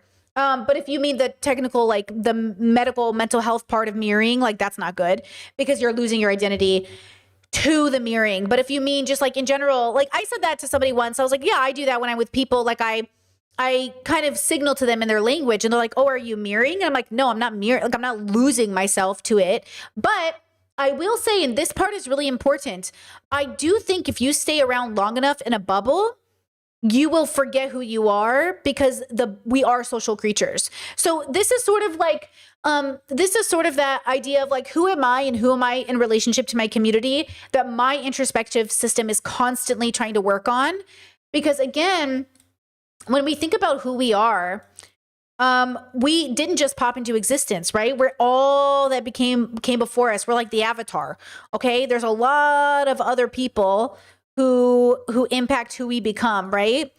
And so we are not just ourselves, right? And then at the same point, we are just ourselves because we die alone. We go through our troubles alone. Hopefully we're on the toilet taking a shit alone. But, you know, some of you are fucking weird in there and got an extra stool for your husband, but, you know, you do you. But, you know, and then we go into the world and there's a lot of people who, by the way, are you. Like, this is the part where I'm like, where is your humility? Every single person in the world is you. Like, they're also you in their story. Like, we literally, our brains are so convinced of two things. One, that we're the only us. Like, almost like everyone else is a bot and we're the only real one, which is crazy to think, but there you go. And then two, you know, human beings are really good at, like, convincing themselves, right? That everything they know is everything there is to discover about the universe. Like there is so much more outside of what you know. And you have to have like the humility to kind of understand that. And I just don't think people generally need to have that, because the script of their bubble is like, oh, we already have the answers. Here you go. And I'm saying, yeah, some of those answers are true, but also, you know, so again, I love the artist's attempt to bubble hop. I don't approve of the blackface. I think that's crazy. And I don't approve of any cultural appropriation stuff. I think that's unnecessary. I also think, like, again, cultural appropriation is a specific concept, and maybe these terms are too much for an average person living in the world who doesn't think of themselves as like knowing what that language means, like toxic masculinity or something, or even what blackface could mean. But I also think like you should watch yourself and how you engage with the world, and you should consider other people's feelings. Like, ironic that she's going into different bubbles to understand people, but then does blackface. Like, but maybe the black people in that bubble thought it was interesting, maybe. But also, what's that about? And this is why, again, being a minority isn't enough. She's Asian. You have to like really understand your positioning in the world. But I do think the concept is cool as an idea. And I do recommend you do it generally, not costuming yourself, but talking to other people, hopping into different bubbles, and having discourse with people, you know, having those conversations, because I think it's so important. Now, again, the theme of today's stream is one, you can't be negative and expect the world to change. I don't want to hear it. I don't want to hear your negativity. That's why I don't like complaining. You can vent about your frustrations, but you cannot complain to me and do nothing about it. It's so fucking a waste of my time. One time on earth, and don't talk at me, okay? Do something about it, or vent to me, cry about it, and then let's go do something about it. But like, do not complain, just complain and do nothing about it. I dislike that more than anything I dislike, okay? We're living in a world right now where we are, and always have been, really, there's something really unique about what's happening now. I don't believe that narrative. But like, okay, children in schools, your sons, okay, this goes back again to this idea of people saying like liberal women are unsafe for queer people. Yes, generally homophobic liberal women are unsafe for queer people. But because of patriarchy, we are trained very differently in how we exist with other people because of that. I don't know why we're acting like the system of patriarchy isn't conditioning people with different options. If you've got a young girl who's been conditioned under patriarchy, right, who's been raped as a young child, impregnated and married off to somebody who's older, who's from a young age been sexualized by teachers, who's been touched and molested and told that that's what they're supposed to do, right, who's sent nudes to a boyfriend just to have him send it to other people, or Grok's made AI of her, okay, that's a very specific, different experience than a boy who grows up from a young age thinking he's entitled to those photos, entitled to using Grok that way, entitled to, you know, XYZ. Like, that's a very different experience. So those two types of men will grow up different. The fact that Hassan Piker, in one of his interviews, okay, the interviewer admitted that the first moment he opened up that Snapchat, it was people doing sexual acts. You don't know the age of those people. You don't know those circumstances. And the fact that he could laugh it off and think it was funny is exactly the patriarchy I'm talking about. What are we talking about? That is so different than being in a position where if you even talk to this man as a woman, you are assumed to have slept with him, right? Lean Beef Patty just talked about this, where Lean Beef Patty was like, I think one of the most frustrating things about my job is everyone thinks I'm sleeping with everybody, but like, I just don't know why I can't have friends that are guys. I got accused of the same thing. People accused me of sleeping with the people in my space. I was like, we are not sleeping together. We have never been sexual. And then people just assume that's what's happening, but that's the patriarchy of it all. That is the assumption that these women are sleeping with everybody. So the women get the reputation of being sluts, while the men get the reputation of being conquerors. Okay? Again, it's a very different circumstance that gets pushed. So look at this. This is a trigger warning. This is a rape list, part of misogyny faced at school, secondary age pupils. Boys I think some boys when they don't have anything else to say, they resort to like sexualising or objectifying comments, and it's just not fair. Words said in the classroom, in the street, online. Many too explicit to show on screen. There was a rape list that was made, just boys ordering girls who like the want to rape the most and then the least want to rape. How it makes you just feel like worthless. These comments might begin in the schoolyard or on social media, but domestic abuse charities warn when they become normalised, the attitudes can leak into early relationships. sadly, we're getting young women who are now recognising that they have been abused in their first intimate relationship, sometimes when they're 13, 14 years old. We're almost having 13-year-old girls being raped by 13-year-old boys. If nobody calls that out and tells them it's not right, they think this is how they should behave. And challenging that thinking early matters, especially in the northeast of England, where domestic violence rates are well above the national average. 9 out of 10 boys would never take this further than language, which is bad enough, but it's that one possibly out of 10 that might. For these school pupils turned campaigners, the hope is their film will encourage discussion and behaviour change. For girls-wise, don't stay quiet about it. Just don't be afraid to speak up. I think this reminds me of the conversation about BDSM, and I got somebody in my chat that I eventually had to block because they were really just going through it and arguing with me. But they were like, I don't trust BDSM because as a child, my parents, they said introduce them to BDSM or something at a young age and got them involved. Your parents just sexually abused you, and I'm so sorry. Because your parents sexually abusing you as a kid doesn't mean you don't have sex when you get older, right? It doesn't mean you don't do BDSM when you get older, because in a BDSM community, you can't join unless you're 18 for a reason. If you're part of an actual BDSM community, there are ID checks. And that's the dilemma. Just because people are calling it BDSM at home, and it might be, doesn't mean that it's not BDSM in the club as a community. It's the same thing with anything else. Just because, you grew up in a household where drugs are abused, doesn't mean everybody who does drugs are abusing them. But when you grow up and you don't learn that, and you start advocating against these communities, you start advocating for strong drug reform, and then you don't allow, you then support people being put in prison, or parents being taken away from their kids being taken away from their parents because they're smoking weed. You have to be very careful. And I don't blame people for not knowing better. We don't live in a world that does try to know better. But I think that's the problem, is a lot of us, of course, we're impacted by the bubbles we're in. And some of that can be very, very educational. And some of that can be very, very confusing and can muddle the waters. You have to unlearn while you're learning. So unlearning and learning at the same time, very hard. It's very hard, So again, if these boys are being educated by porn to think that this is what girls want, if girls are being educated by smut thinking this is what they want, instead of recognizing these are fantasies that you can role play, or fantasies that are meant to be left, okay, that's going to be a problem. I was hanging out with a bunch of my BDSM buddies years ago, and we were talking about breath play, which is choking.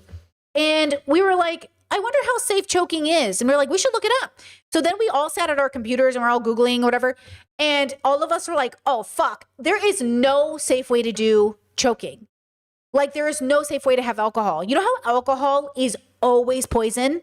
There is no amount of safe alcohol. There is no amount of safe choking, period. And when you realize that, you start to reassess everything that you're doing with everything. But first you have to process that information, right? But still people drink and still people choke. And so that's why I'm saying, you have to be careful. And guys, I did a lot of breath play in my day where I was passed out, okay? And let me just tell you, the high is great, but you know why I stopped doing it? I met a woman who was brain damaged from it.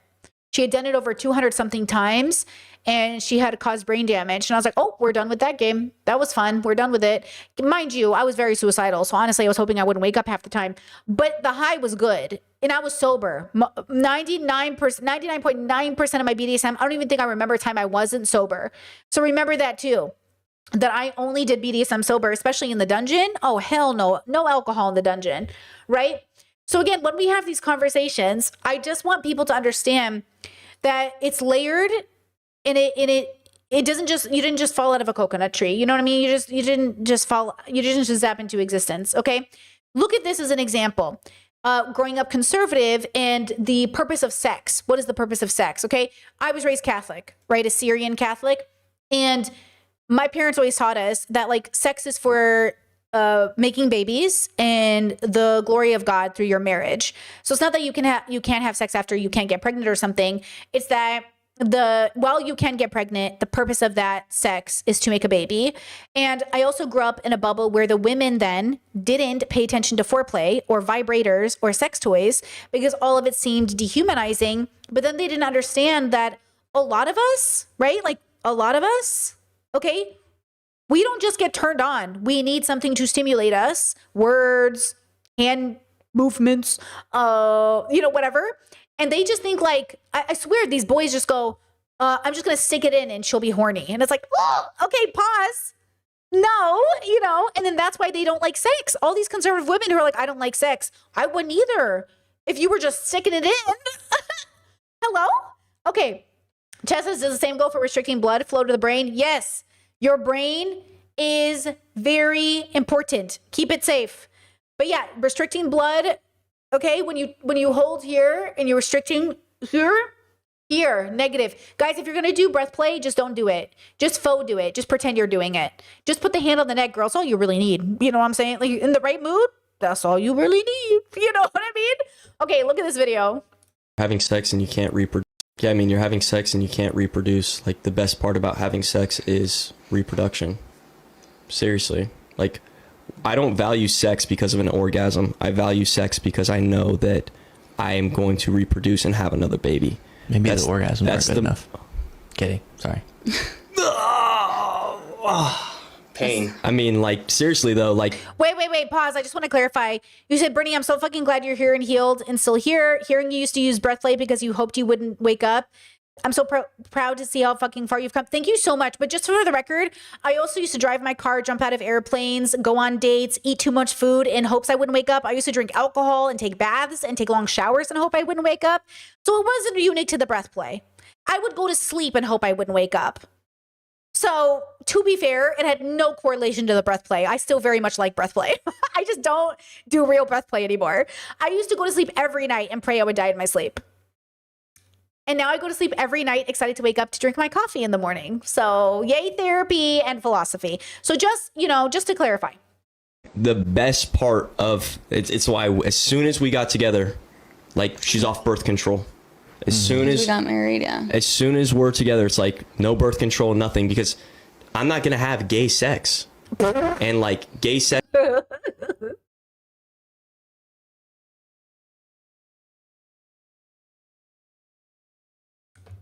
Listen, okay. Look, I think the best part of sex for me is not the orgasm. And it's not making babies. I think it's just connection. Like, I think the best part of sex for me is intimacy. You know? I think that's probably my favorite part of it. You know? I don't really think about how sex is happening anymore, or fulfilling a quota, or what position, or was it sexy enough, or could this be a good story later? I just think about the connection. I just think about the intimacy. I just think about, like, I'm never going to talk about my sex life like this on a podcast anymore. Like, no, like, unless we're talking about the intimacy of it, but like, my sex life is for my marriage. It's for my relationships. It's for my connection with people. And I mean, it's always somewhat been that way, but I think back in the day, it used to be more for fun. Like, oh, let's have fun together. I don't think, I think fun plays into the sex that I'm having now, but it's not the same thing. Just because of the way that things have worked out. To be fair, I'm deeply in love now, so it feels much more vulnerable than it is fun, but fun too. But fun to me is casual. Like, oh my God, you want to like scissor? Fun. Like, oh my God, you want to make out? Fun. Like, you know what I mean? It's like different. It's like a different fun with your friends, you know? But I never had sex where I was going to get pregnant, so I don't know what that's like. And I've never had sex. I've never tried to get pregnant. Isn't that? Oh my God. Whoa. I've never tried to get pregnant. I have no idea what that's like. I've never in my life attempted to get pregnant. I'm never going to have that experience. Whoa. I just had a bubble pop. I'm never going to have that experience. That must be very interesting to try to get pregnant. I've only ever tried to not get pregnant. I will never try to get pregnant. That is so, unless it's a role play. I have done get me pregnant role play with an IUD in. Anyways, listen. Okay, you kind of trap him. You like grab his whole body against you, and you don't let him get away. You know, it's like, oh, you know. Anyways, you pretend like, oh my God, I can't come inside you. Like, you're gonna get pregnant. And it's like, oh no. Anyways, I had an IUD. I couldn't get pregnant. This is more than just like another man and a man. It's just like the idea of looking at sex as such a materialistic thing, and just like, oh, well, like, we just have an orgasm and that's fun or whatever. No, like, dude, sex is about having children. It's about having babies. Well, like, you pump yourself full of birth control, and then you have sex with your wife, and like, there's no purpose there except just pleasure. That's the only purpose. Should people pleasure. who are born like infertile have sex? It depends. Listen, I am pro like people committing to celibacy for the rest of their life. I am pro like He does not know what infertile means. Oh my God, his brain just short circuited. He does not know what infertile means. like that. And if that was something that they couldn't have babies, Okay, maybe he does know what it is. believe that they should have that choice there. Well, they have the choice. Like IVF or something? Yeah. But I'm saying, Yeah, is so that I- what you believe is correct? Infertile people, no sex for you. I think that Wait. it's crazy. Infertile people don't think. I don't see anybody really saying that. Hey, I'm infertile, so I'm going to be celibate for the rest of my life. I'm not going to touch sex. I'm not going to have sex. You think it's crazy people don't say that? Yeah. Wow. I think that would be very honorable. No gay sex with women, guys. Very true.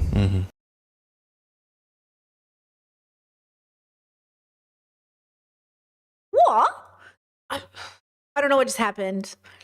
So if you're infertile, his recommendation is to take a vow of celibacy because that would be honorable. I mean, I guess. Okay, I don't get it. But this is what I mean about like, I look at the world and I'm like, okay, 80 million people voted for Trump and this is one of them. And I'm like, okay, like I'm going to liberate myself even if the rest of the world doesn't. That's what I mean, girls. I liberated myself out of this bubble. I said, with peace and love. I said, bye-bye. And like, that's what I say, liberate yourself and then fight to liberate the system. Because what if you had just stayed in this bubble? Liberate yourself out of the bubble. Bye. I'm going to go find a different bubble because I could never. Okay, I have like a bunch of more TikToks I'm going to show you, and I do want to show it to you. 5-minute break. We'll come back. We'll keep going because this next one is really good. Wow. It's pretty good. Okay, I'll be right back. You listen to Elvin while I'm gone.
Alrighty. All right. Bum, bum, bum, bum, bum. All right, pausing music in 1, 2, 3.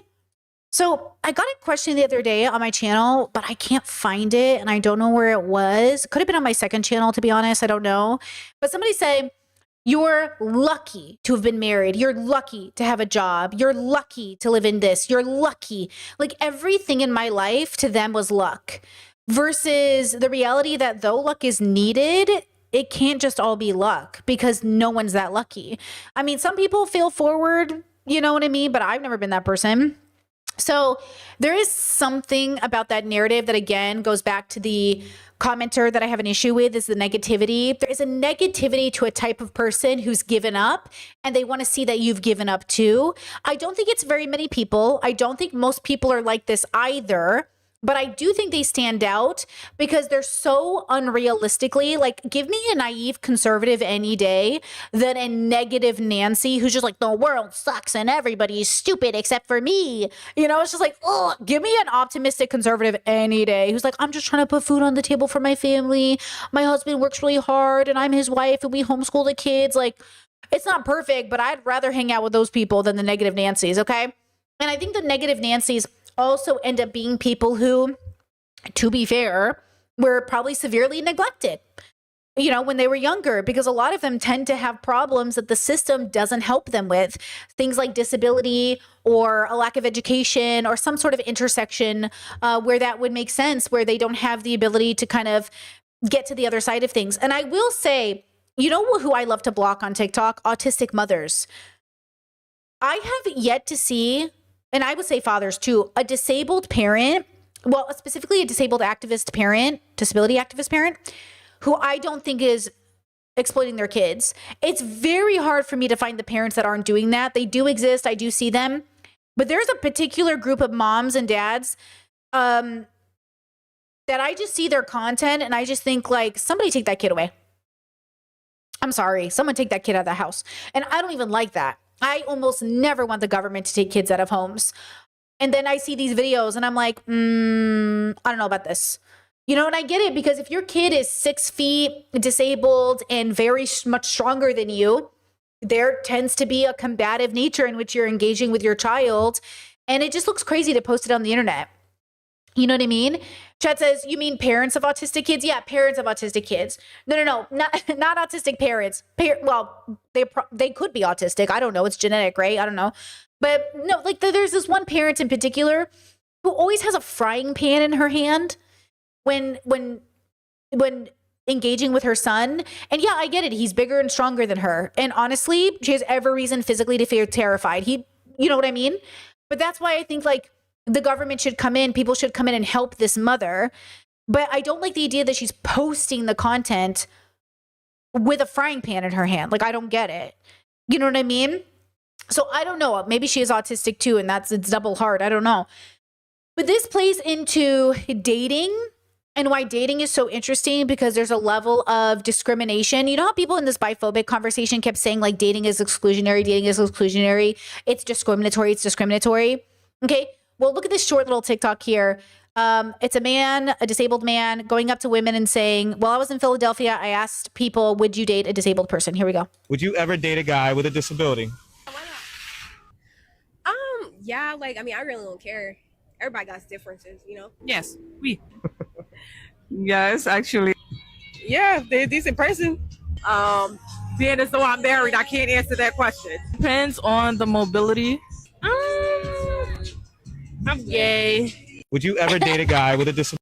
I love the last one. I'm gay. But yeah, I like that all of them are like, yeah, why not? Very different than the way that I was raised. If you ask somebody, I remember my neighbor started dating somebody who was a swimming coach and he was an amputee and he had no legs and he was super in shape, nice car. Honestly, he had a Jeep. It was really decked out too. Was chilled in a wheelchair, but also like I just remember how muscular he was. I was like, damn. And so everyone started asking like, oh, would you date somebody who is disabled like that? And I remember thinking like, hell yeah, brother. Like, hell yeah, brother. And like, that was always a conversation we had as younger kids. Cause like I said, kids watch you and they have conversations. That's why I say, like, the audacity of these grown people to be having these conversations on TikTok, not realizing like you are now going to be some group of 10-year-olds. Hey, would you do this? Would you date a guy who's bisexual? Like, don't you see that kids are watching you? Did you watch adults as kids? Guys, I watched every single adult that was ever having any conversation adults were having. I was listening. I was like, Like, I was constantly listening and then taking the convos back to my friends and being like, did you hear what this adult said? What do you think about that? Like, I have to assume, even if my analytics say kids don't watch me, that kids are coming across, some gay kid somewhere is Googling biphobia and my video is going to come up, and I need them to know that they're not gross because they're bi. Okay? So it's just kind of interesting. But I think when I was younger, that question about disability, it would have been pretty normal for people to say, oh no, I wouldn't date a disabled person, because they would have, again, this is the conversation about like intellectual disability, physical disability, all these levels where people are trying to figure out, are you taking advantage of this person? Like if heterosexual able-bodied people, there can be a power dynamic, then how much more of a power dynamic could happen if somebody is disabled, right? There's all these layers to it. But that's why I say, like, at some point, you have to have the discernment about the person you are with, like how much they're really understanding about what's going on. This actually plays a role too in some of these conversations we've been having, where at some point, I do think it's punching down on conservatives a little bit because they don't know anything. But they're not alone in that not knowing anything. A lot of people don't know anything, you know, but I do, sometimes when I talk to a conservative, I do feel like, damn, I'm punching down right now, bro. Like, you don't even know what heterosexual means. Like, some of these liberal women who are literally arguing what heterosexual means, I was like, girl, you don't even know what heterosexual means? You know what I mean? Like, are we punching down? You know what I mean? But that's why I think bigotry is so interesting, because I do think the more introspective you are, the more introspective, the less bigoted you become, because you have to learn along the way. But then it's like, I don't even know how to have a conversation with a grown-up who doesn't know the difference between a drag queen and a trans person. You know what I mean? It's like, okay. Now, I want to take a little bit of a pivot, a break, to talk about, well, just watch this video. That's true, and the other thing is, my sister had a baby, and I took it over because she passed away, and then the baby lost its legs and its arms, and now it's nothing but a stump, but I still take care of it with my wife, and it's growing, and it's fairly happy, and it's difficult because I've been working a second shift at the factory to put food on the table, but all the love that I see in that little guy's face makes it worth it in the end. True story. Anyways, I saw that clip and I kept like laughing at it, and I watched it and I kept watching it. And I started to think about the fact that this is media for children, but then there was no conversation about what people were like. We weren't having larger conversations about veganism and eating animals. And I was thinking about this from a consent level. Yeah, it's Shark Tale. It's Shark Tale. I was thinking about this idea about like even Little Mermaid and Sebastian and the French cook going at it together. And I was thinking about how we've always had media about consent. It just wasn't through a lens of that evoked a deep enough understanding. And now that I'm on this plant-based journey, vegan journey, I'm like, yeah, interesting. You know, just like the media, it's all there. Like this is why I say, no matter how introspective you are, until you're ready to see it, you don't see it. That's kind of the humility that I think is required in all of us, to recognize like it could be right in front of our face and we're not going to see it. So when you say like, I cannot believe people are doing this, what you're really saying is, I'm so frustrated that people are so limited in their capacity that they can't engage in free will and can't actually dissect in real time the harm that they are committing. And so they will commit harm that we all have to do or have to deal with and clean up. And not only that, but I am one of those people. You know, and like that is such a painful experience, you know, that is such a painful experience. And this is why I say, like, I don't believe in free will. I think we're all very limited because of the circumstances of our existence. And that includes bigoted people. Like, I just don't think bigoted people are making exactly the choices we think they're making. But within the threshold of the options they have, they're not taking them either. So as an example, when Kat Black said, like, these women, if they're not going to be willing to hear you because they can't, it's because they have to make the choice to hear you first. So if you have a conservative person, let's say you have a MAGA person, specifically. Okay. And the MAGA person has this many options. Okay. 5 specific options for a path. Okay. 1 is more MAGA. Actually, we'll just do an M. MAGA. No. 1. Okay. 1. We'll color code it. 1 is MAGA. So they go down the path of MAGA. Okay. 1 is, let's say, towards liberalism. So they're blue. Okay. 1 is purple. So they're like deconstructing bigotry, maybe like deconstructing their LGBT knowledge. Okay. 1 is like environment stuff. So maybe they're going to tackle climate change and have a different relationship with that. And then maybe 1 is like, another version of conservative, but not MAGA. Maybe 1 that's like, I don't know, a little bit, I don't know, libertarian or some shit. I don't know. Okay. It's like red and yellow. Who knows? The point is that they only have this many options at a time. So they can either deconstruct their homophobia or deconstruct their understandings of climate change. They can't do both at the same time. Okay. Or they can go more liberal, but neither deconstruct climate change nor homophobia. Maybe they go more liberal because they're frustrated with healthcare stuff. Okay. Maybe it's about healthcare or something. Okay. Maybe they just stay with MAGA because it's what they already know. That'd be easier. Or maybe they become a little bit less MAGA and they chill with like the little less MAGA people, whoever that is. Okay. But they're still a Republican. Maybe they're no longer a Republican, but they're still a conservative, something like this. Okay. This is their only option. Not to mention all of the other options that we all need to go through at some point in our life. They don't even see these ones yet. They just see these ones. I think that's all of us at every point in our life. Like when people are like, "Oh, Brittany, can you care about this thing I care about?" I go, "Ooh, I would love to, but I can't right now because I'm focused on this stuff right now." And then people go like, "I don't understand why you can't care about it all at the same time." I emotionally care and I'm with you on this, but I can't actually give my time to this thing because my attention's on this right now. Right? And so that's a part of the dilemma, I suppose, right? Let's see. Wait, what is this conversation? Let me see. I feel like, hold on. What's happening in chat? Hold on. Why are you guys talking about internet access for children? How did that come up?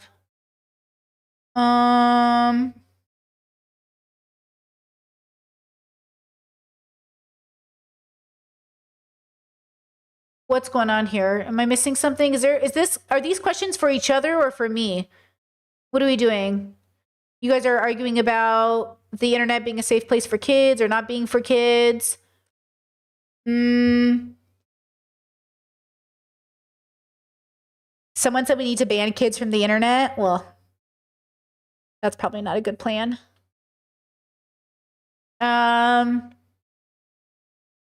Okay, let's see. Kids are preyed on by predators constantly from having non-monitoring to their internet use. Is that not scary? I don't think kids should legally be on porn sites and be able to be reached by adults. Yeah, I think everyone would agree that kids. Okay, look, okay. I don't know what that means. Do you mean kids?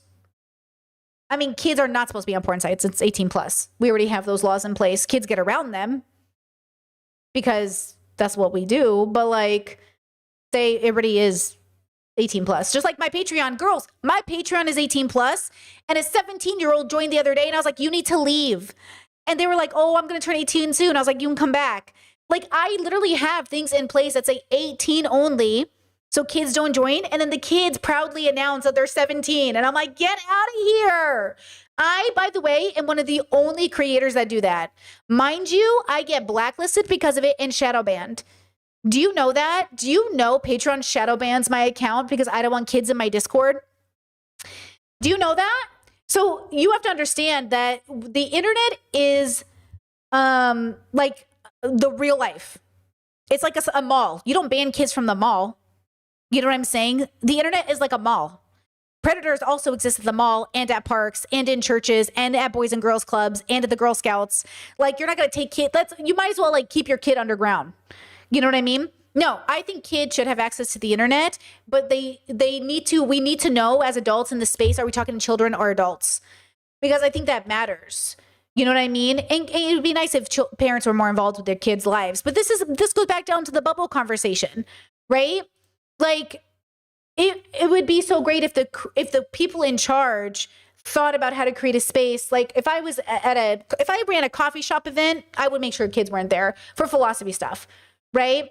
Yeah, Chet says I wasn't saying they should be completely banned kids. I was saying more monitoring needs to happen. Sure, like parents need to do more monitoring. I agree with that. And I wish parents would get more involved and older siblings maybe in something like this. But also, I think the problem is that we have to assume that I'm assuming you mean well-intentioned parents who are not conservative bigots. Because obviously gay kids have to move around I'm assuming this person isn't a conservative. So when conservatives say we need to protect kids from the internet, they're saying protect kids from gay people. I don't think this chatter is saying that. I think this chatter is probably talking about being groomed on the internet by pedophiles. You know what I mean? To be good faith, since it's my audience.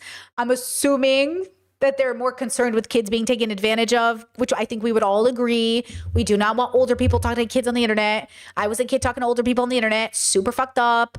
Okay. The dilemma is I couldn't talk to my parents about it because if I told my parents it was happening, they would have taken away the whole internet from me. So I didn't. So that's the other part. You have to have parents you can go to say that to. That way the parents will take away the whole internet from the kid. Instead, they teach their kids, hey, there are going to be adults on the internet with you. Like, don't talk to them. And the kid's going to have to figure that out. You know what I mean? So we have to have those conversations. Chet says, I understand the concern, but the government getting involved is not the answer. I mean, as long as we have a fascist government, the government getting involved is never the answer. But the government getting involved can also look like and should look like funding parents so they don't need 2 jobs, so parents can stay home and be with their kids and learn their internet lingo and watch their shows with them and have time to do stuff with them. Like the government getting involved shouldn't be about internet censorship, though I do think they should hold corporations accountable. It should be about paying parents fair wages so parents have more time to be on Reddit with their kids so they can all be talking about it at home. You know, that's really what we need. We need more time with our kids. Okay. Next TikTok. Guys, what do men want? Guys, what do men want? Can anyone answer that question? What the hell do men want? I wanna be a Super Saiyan. I wanna. I'm just kidding. Sorry. Okay, that was a little funny. That was a little.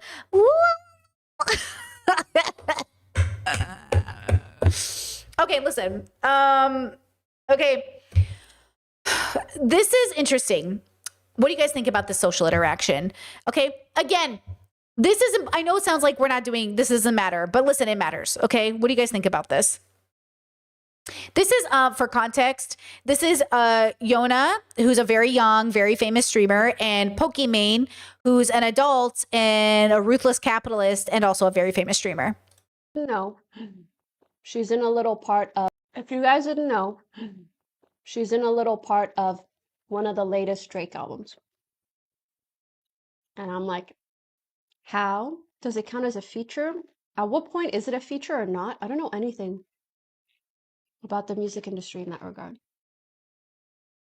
Are you thinking it? Oh. Sorry, give me 2 seconds. That was really good. Oh, okay. I was like, is something the matter? Just Just focus on my food. Okay. And my figure. Oh. Kind of like squish it in. Something light. Huh? Okay, yeah. I'll be player 1 while you eat. So. Woo! Sorry. If you guys didn't know. Okay. What do you think about that? Anything stand out to you? Do you notice anything? First, I don't know why she's associating with Drake. Okay. So we're going to ignore that part. But anybody notice anything else? Hey, chatter, stop with this. You're doing this thing. Don't do that. It looks weird. And 2, when you type and you capitalize every letter of your sentence, it signals weird. Like not weird, interesting, charming, unique. Weird, like hello. Like again, I think neurodivergent people do this or people do this to try to look cool on the internet. It's weird. It's not grammatically correct. It doesn't make sense. It doesn't convey anything. It says, look at me. I'm interesting. And then you're repeating the same comment over and over again, right? Like, just think about the way that you're being viewed. I know I used to do this when I was a kid because I thought it was cool. Like, capitalize every letter before it doesn't make any sense. What bubble are you a part of where that's normalized, or you do that, or that communicates like sanity? If you're 15, it's not cool. Stop doing it. It's going to look really weird in college. And also, like, okay, just like, and don't repeat comments. I know, I can read you. Because imagine you're at a coffee shop and you're just like saying the same thing. I hear you. I know. Okay, what do you think about this? Right? What do you think about this idea? What is happening here is that in this moment, I think, I could be wrong, everybody feels like they see it, but they don't know, okay?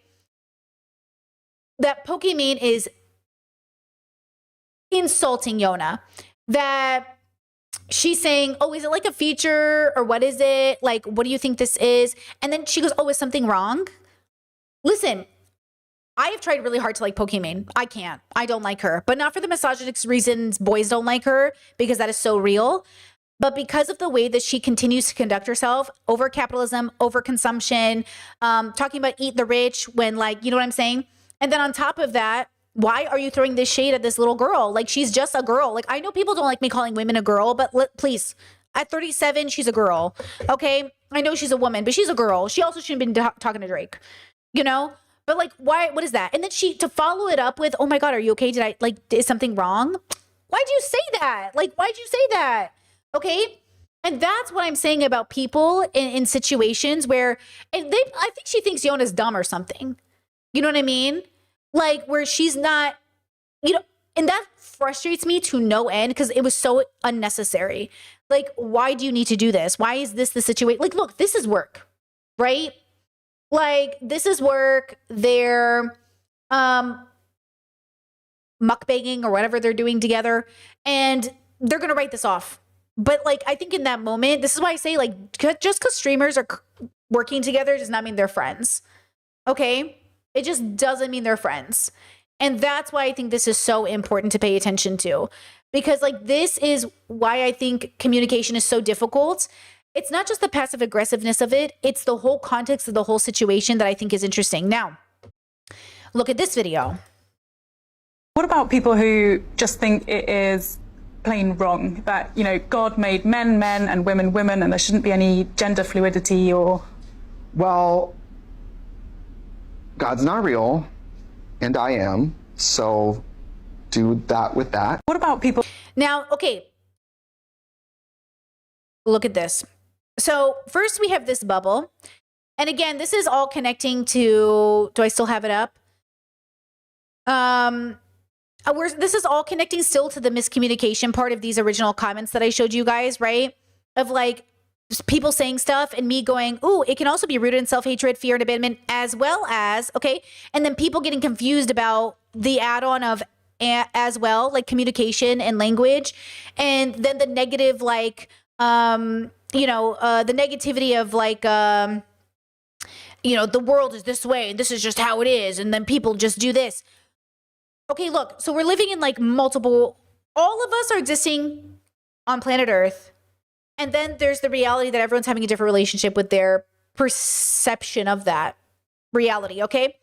So here we have like two successful streamers, women of color, facing the backlash of being in a space that is highly misogynistic, and they're dealing with so much doubt about their success, even though they have millions of followers. So, okay, just to put into context, I am more successful and stable in my job than these women are, in a very weird way, because I don't have to deal with the amount of pressure from never being good enough, even though you have millions of followers and millions of dollars.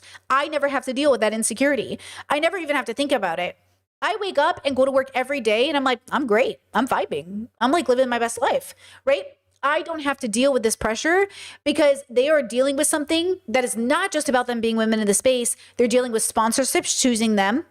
Okay, I heard Emily, the Emily Asian girl, she just got a show on, I think like Hulu or something, or one of those ones. And then Lily Pichu just got picked for the new Overwatch character. Like, these women are battling for like mainstream approval. I am way too underground as a person to ever care about that shit. I mean, it's a cool idea, but like, I don't have time to play those games. They were playing a game so fucking crazy. Like, it's such an intense, specific thing. It's very important you pay attention to that, right? But here's the thing. It's a part of the industry, right? It is the industry, okay? It is exactly what they should be doing. It's exactly how it works. So wait, chat says, I hate her fake persona, Extra Emily. I think if you hate Extra Emily's persona, it's a misogyny because she's just doing what she's supposed to be doing. The boys are doing it too. You just don't know it. Girls are only given a specific niche of characters they're allowed to play. Pokimane plays one, Lily Pichu, everybody's playing up the version of themselves that works for the niche they're in. And some of it could be authentic. Some of it could be a lot of things. This is where me as an autistic person and as a person that I am, I've always struggled with to an extent because I'm like, oh, I can't pick which one to play all the time. And they're like, you have to pick one. Which version of you do you want to be all the time? I'm like, I can't decide. And that's why I decided never to pursue these things. But if you can do it, it doesn't mean that it's not hard. It doesn't mean that it's not difficult. It doesn't mean these boys aren't doing it too. Andrew Tate is literally the epitome of playing a character. Andrew Tate is the king of playing a character. Do you know what I mean? Trump is the king of playing a character. What do you think Trump is doing? He's playing his character. It's the same thing because that is what people are doing. So if you find it annoying, you should find the industry annoying, not the individuals doing it. I'm not mad that these individuals are engaging in this bubble other than I think it's unethical. I'm more upset with the viewers for thinking that it like they don't understand marketing, I guess. Right? Chestnut, I don't know if I agree with it being misogyny. I just like the way she treats staff and people in public as her persona.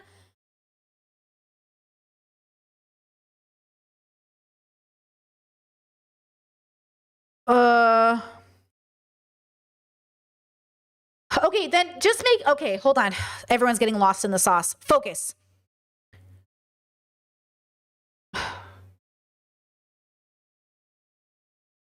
I don't know if it's misogyny, but I will tell you this right now. Be very careful that you know that. Because with Pokimane, I had to really sit down with myself and say, okay, Britt, do we not like her because of misogyny, internalized misogyny? Or do we not like her because of reasons? And I tried really hard to like her. I'd watch her stuff. I'd go to her podcast. I would like purposely engage in her bubble, be like, I'm going to like this girl. And then I was like, why don't I like her? Oh, we have different ethics. That's why I don't like Pokimane. Because our ethics are so different. I don't know how to relate to her. That's it.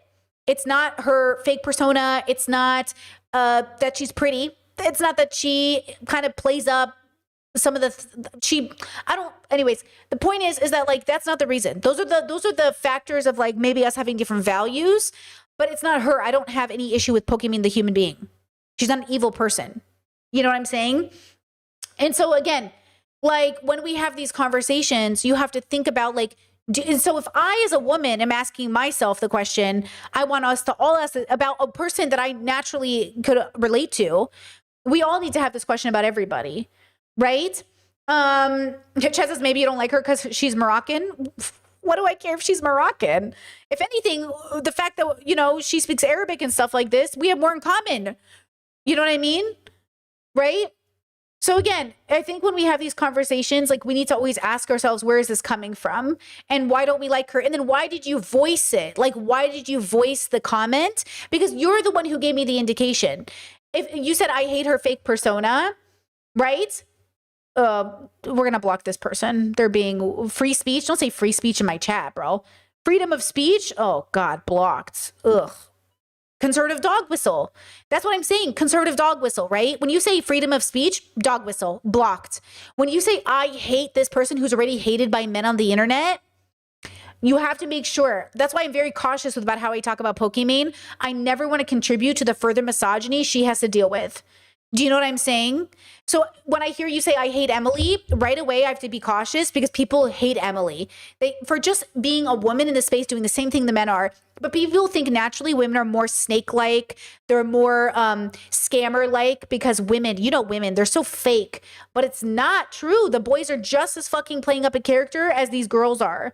You know? Didn't you see Lacey get his shit stolen at university, whatever, because quote, it's a video? Right? Like, people People were like, the boys were doing horrible pranks to each other saying, oh, it's for the video. It's for the video. Eventually you're just actually doing those things though. You're actually just doing those things. So, okay. So then we go to this clip where it's like, God's not real, but I am. Here's the thing. Something is truly happening. Like if we could be a fly on the wall, like something is truly happening. And then the question is, what is actually happening? Right? Like what is the truth of the situation? Look, I don't know if God's real, but I know I am. And that matters to me. It matters to all of us. And that's why I say when it comes to gay people or straight people or whoever else, like God, I don't know if she's real, but I am. Okay, now remember this TikTok? I showed it to you a while back. I just want to bring it back for a second. This is about the biphobia conversation, right? Is the reason why people say that it's rooted in biphobia and homophobia, that you don't want to date bisexual men. It's not by erasure. It is that it's an implication of promiscuity in that stand. The implication that a bisexual man... Shaheen, it's because they're stupid. That's it. And like, I need to say that. It's because they're stupid. I went to graduate school and I got a master's degree in gender and sexuality studies.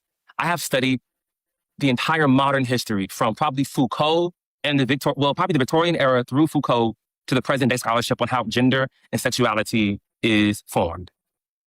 And you get on this app and you try to educate people on what the scholarship says, not their parents, not the church, not whatever. They're stupid. And it's difficult for me as an academic to feel like I can't say that. We are in a fascist moment. Okay, I just want to say, I've been really thinking about this. I don't think hard-headed does enough. Guys, we need a word for stupid. It just doesn't work. You know what I mean? Like, stupid is such a perfect word that if it's ableist, I hear you. We need a better word though. I'm trying to say like, hard-headed is good. Don't get me wrong. But hard-headed almost sounds like, it's just different sounding. I like it for other contexts, but I can't find something as good.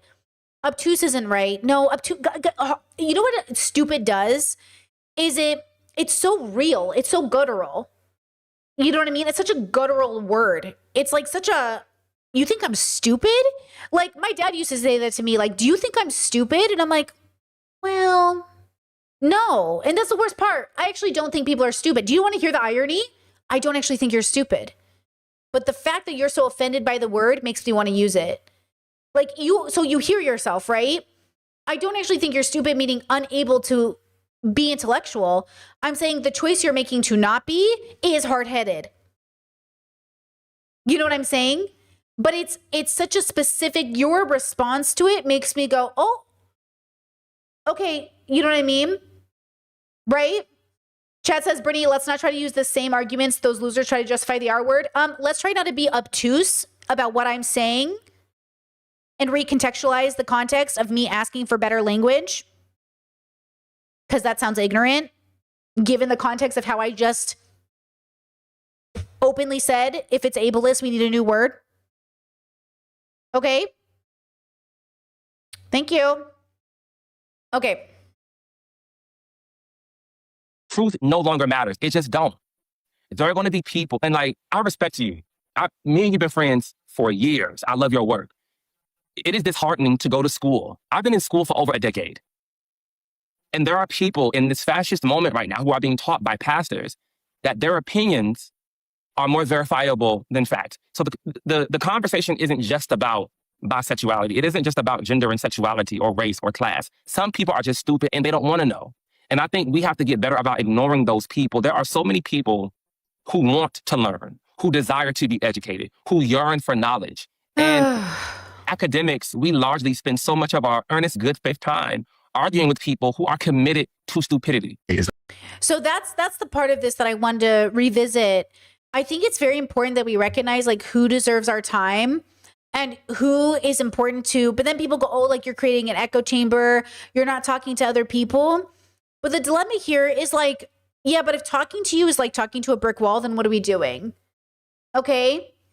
So that's why I think there's a problem here about the way that we're having these conversations and what word is going to translate. So here's the problem. If you're talking to a bigoted person, the reason that dark woke exists, like the reason that debate bros end up using their language is because those people understand that language.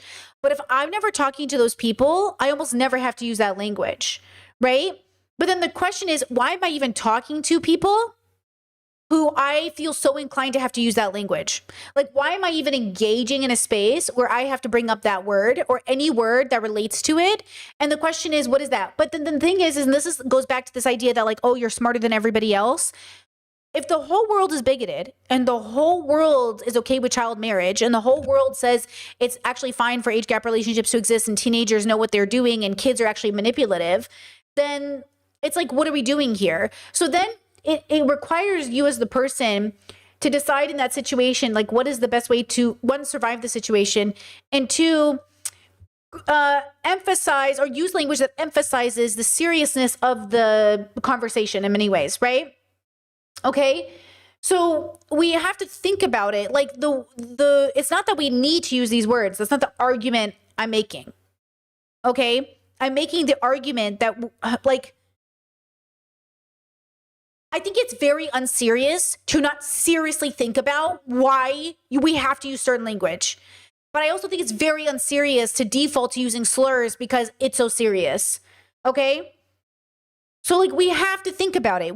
There has to be a solution here, but either way, it will require us to think. And it will not be the first answer, the second answer, the third answer. Like, we have to keep having this conversation in the same way we're still having the conversation about what is love. Okay, how do you raise good kids? You know, when I have a conversation, it's like, which one are you having and who's saying it? You know what I'm saying? So we have to think about it. Like, what's the best way to say the thing that we mean to say? Who knows, right? We're working on it though. Okay. So please do not, especially as a avid watcher, say that I'm using the same argument that these people are using about slurs. I'm literally not making the same argument. And that's so fucking annoying to even read that comment. Because I'm dead serious. This is that feeling of like, I love human beings, but sometimes I wish none of you existed. Because are you so fucking serious right now? And then I remembered like, oh, but what would life be like without music and art and anime, and I need people and I love people. But like, sometimes it feels like this is why people stop reading their comment sections. You know what I'm saying? Because like, it doesn't matter how much good faith I put out there, how much work I do, there's always going to be someone who's like, oh my God, is that this? Okay, next video. This is a teacher. Teachers are leaving the classroom because the students think out loud nonstop. That's the only way I can describe it. And I keep saying to them, that's not talking, that's thinking. You're just thinking and you're saying it out loud. Talking is for the purpose of communication. You're not doing that. You're just, every thought that's popping into your mind, you're saying out loud. That's how classrooms are now. That's why teachers can't do it. What do you do about that? It's like if a kid is defiant for a purpose, you can figure out the purpose and help the kid get fixed. If kids just think out loud nonstop, like it's just a horrific habit now because every moment of their life is a screen withdrawal detox just to be here in this analog, boring classroom, I can't compete with that. I can't compete with that. So they just think out loud, think out loud, think out loud. And you can get them in the rhythm of a lesson. I'm doing summer school right now. These are 10-year-olds. I normally teach middle school. I've been working with elementary for years and I'm watching the changes every year. They're definitely harder this year than they were last year. Definitely. So the teachers are leaving the field because we don't even know how to explain to you what's happening. There should be multiple adults in the room and there should be a lot more things. The Chromebooks should never go home again. They should be in a cart in the room. Your kids, you take away your kids' devices and then your kids say, oh, but they don't know I still have my Chromebook. And all they do is they go on Safari, they type in funny videos, they hit enter, they get the link, they copy the link into a Google Doc, and you think they're doing homework and they're watching videos. So they're teammates. The students think out loud nonstop. That's the only way I can describe it. And I keep saying to them, that's not talking, that's thinking. You're just thinking. Okay.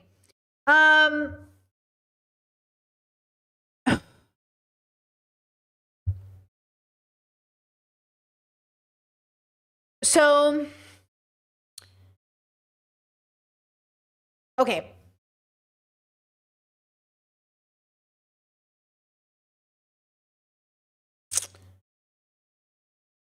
Okay. I'm around a lot of neurodivergent people. And a lot of people who think out loud. I think out loud. I'm a thinker out louder. I've been since I was a kid, okay? When someone is talking to me and I start to realize they're thinking and not talking, I go, hey, are you thinking out loud right now? And they go, oh yeah, I am. I go, okay, how much do you want me to pay attention to this? Because I don't care if you think out loud, but do I have to listen? Are you talking to me or are you thinking out loud? And that's everyone, right? Like a lot of people who think out loud, it's not just children or adults. It's like, it just happens, you know? So usually the way that I talk to my friends or family or my husband, sounded so weird, my husband, my partner, is I usually, I say, oh, can I tell you something about work? Oh, can I vent about work? Can I brainstorm with you? Can I think out loud with you, but I don't know if I really want your opinion? I like get their consent, you know, basically.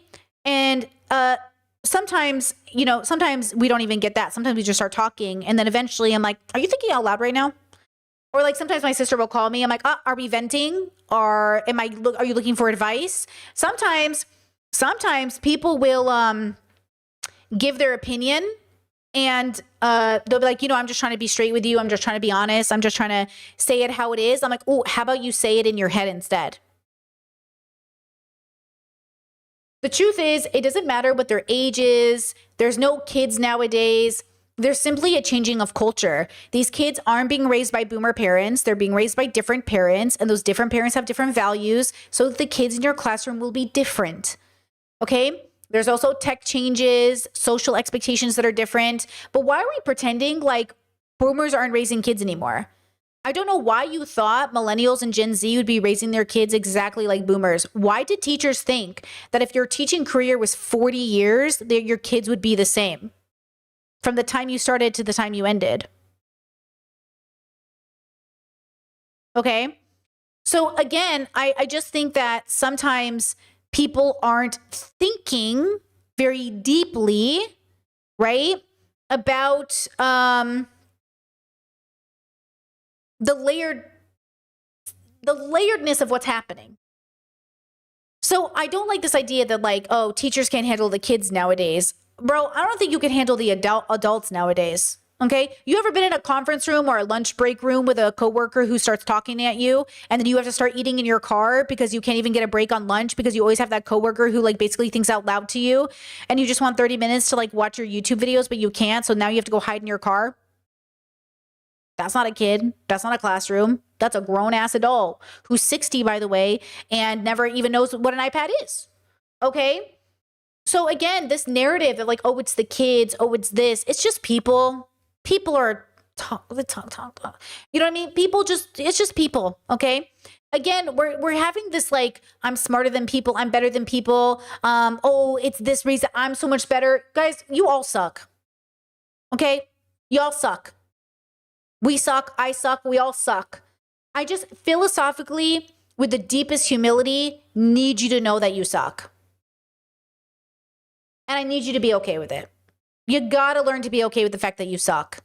And that you will have situations with your most loved people, with the best people in your life. And you gotta go, I suck. I'm sorry. I don't know why I said that. I suck, bro. I'm sorry, bro. I've been, you know, I have a sibling. We have an app called Marco Polo. And I have a sibling who sends 10 to 20 minute Marco Polos. So some of us got the promotion, like the addition to times 2 it, times 4 it. Anyways, we unsubscribed eventually and just told that sibling, hey, we love you. We're not going to watch that. And they're like, oh, okay, cool. I'm just thinking out loud. I have a sibling who sends you 20 minute. Imagine getting a 20-minute voice note. Okay, I love you. I'm not listening to that. I actually have a rule on my Discord. I'm not going to listen to that. I don't listen to voice notes. And sometimes my Discord will post a 15-minute voice note. I'm not going to listen to that. With peace and love, please be serious. Like, I love that. I love that some people are going to watch that or listen to that. But with peace and love, girl, I have one limited time on earth. I'm not listening to that. Okay? Again, type it out so I can read it on the toilet. You know what I'm saying? I don't want to listen to your voice note. Okay? So when we have these questions or conversations, it's just like sometimes people just, they don't realize, right? They just don't realize. And why would they? They're not thinking. We're humans. We're animals on a planet. Okay, one of the people who suck the most on the whole planet, Jesse Waters. I want these guys on it, but you know what's going to happen? The guys that don't need it are going to take it. To triple boost. Right. And then they're going to get out there. And women on base, you guys better be careful. Port calls, women in Asia, you better be careful. Because these guys are going to be wild animals, and you better watch out. Okay. Low tape. You should have held his hand. Yeah, but I don't know if I would have. Oh, Dana. This commentary is about servicemen on testosterone. Look, Jesse Waters for years has been saying some of the most disgusting and vile shit for literally years, guys. And he has a show, he has prominence, he's still on TV. You know what I mean? And I'm saying, like, we're living in a world where this is just normalized, expected, tolerated, celebrated.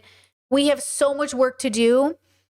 And that's why good news, I'll never be out of a job. Bad news, I'll never be out of a job. You know, but that's why I say be careful about the job you plan to do for the rest of your life. Because, yeah, you can always change it, of course. But it's, you know, when people say, oh, therapists don't want you to get better because they'll never be out of a job. Habibi, there's 8 billion people on the planet. Therapists will never be out of a job. You're always having new babies. This narrative of like, oh, the medical care system wants to make you sick because they'll never have... Guys, we're always going to be sick. Do you know what I'm saying? What a ridiculous idea, okay?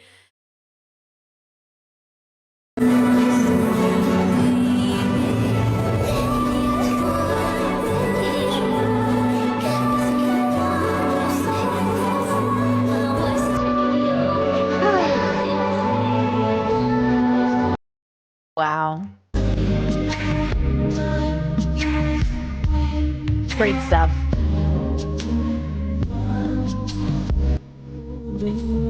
Yeah. Okay. This is what we need.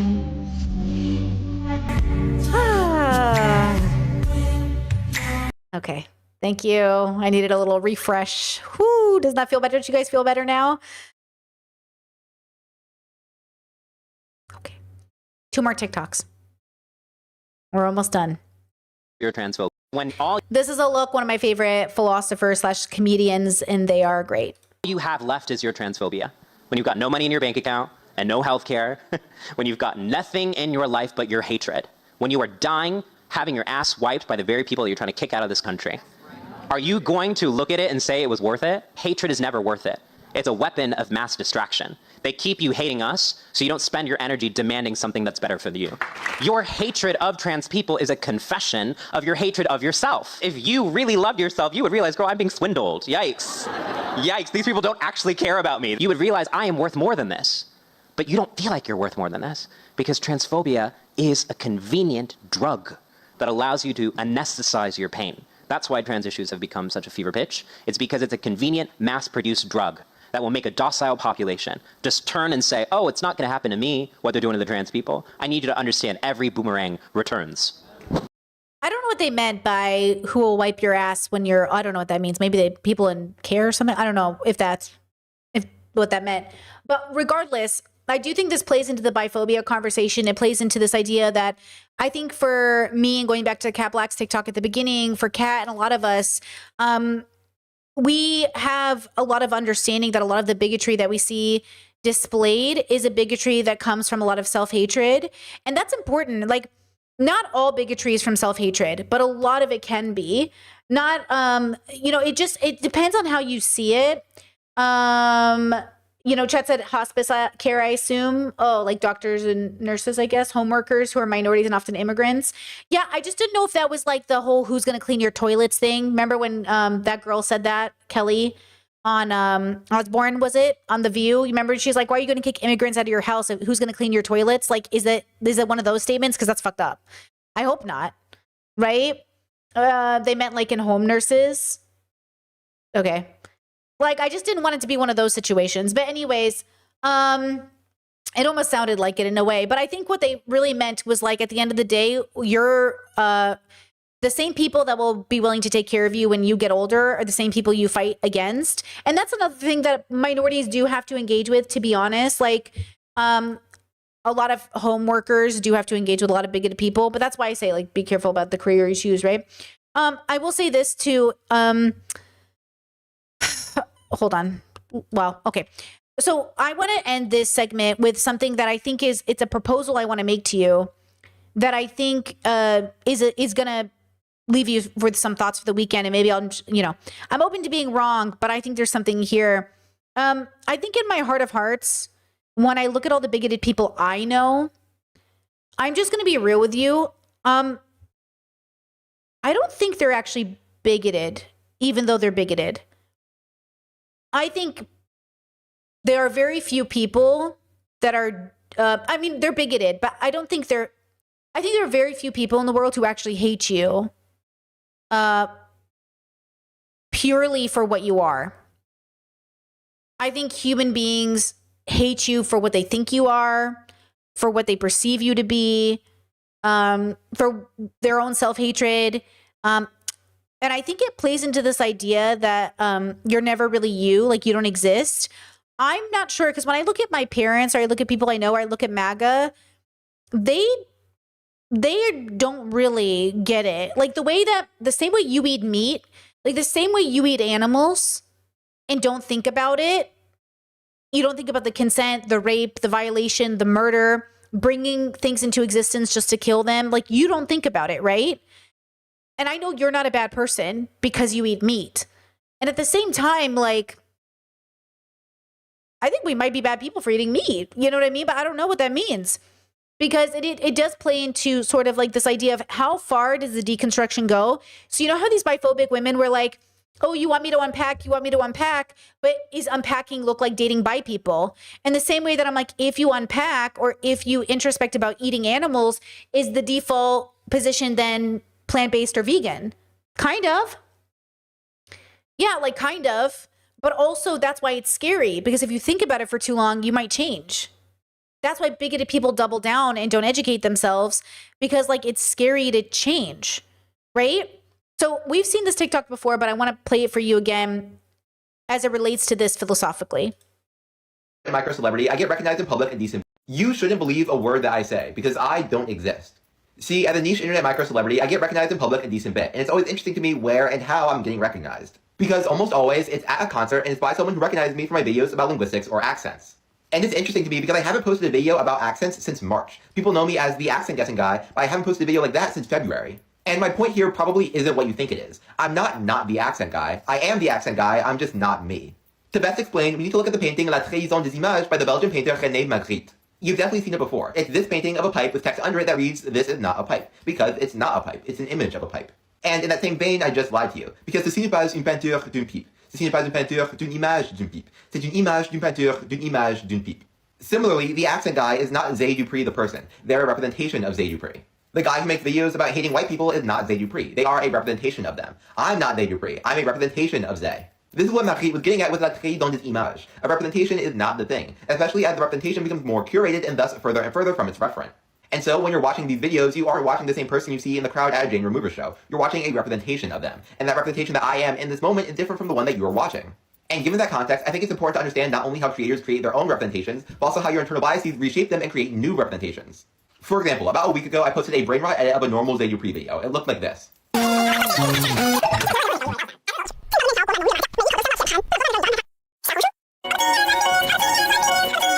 And a lot of people in the comments thought it was some sort of social experiment or meta commentary on the state of internet content creation. And truthfully, it wasn't. At least Zay Dupree the person and Zay Dupree the content creator did not intend for it to be. But you aren't watching either of those people. You aren't watching Zay Dupree the person or Zay Dupree the content creator. You're watching a representation of Zay Dupree the content creator that you created in your own head, informed by what you think you know about them.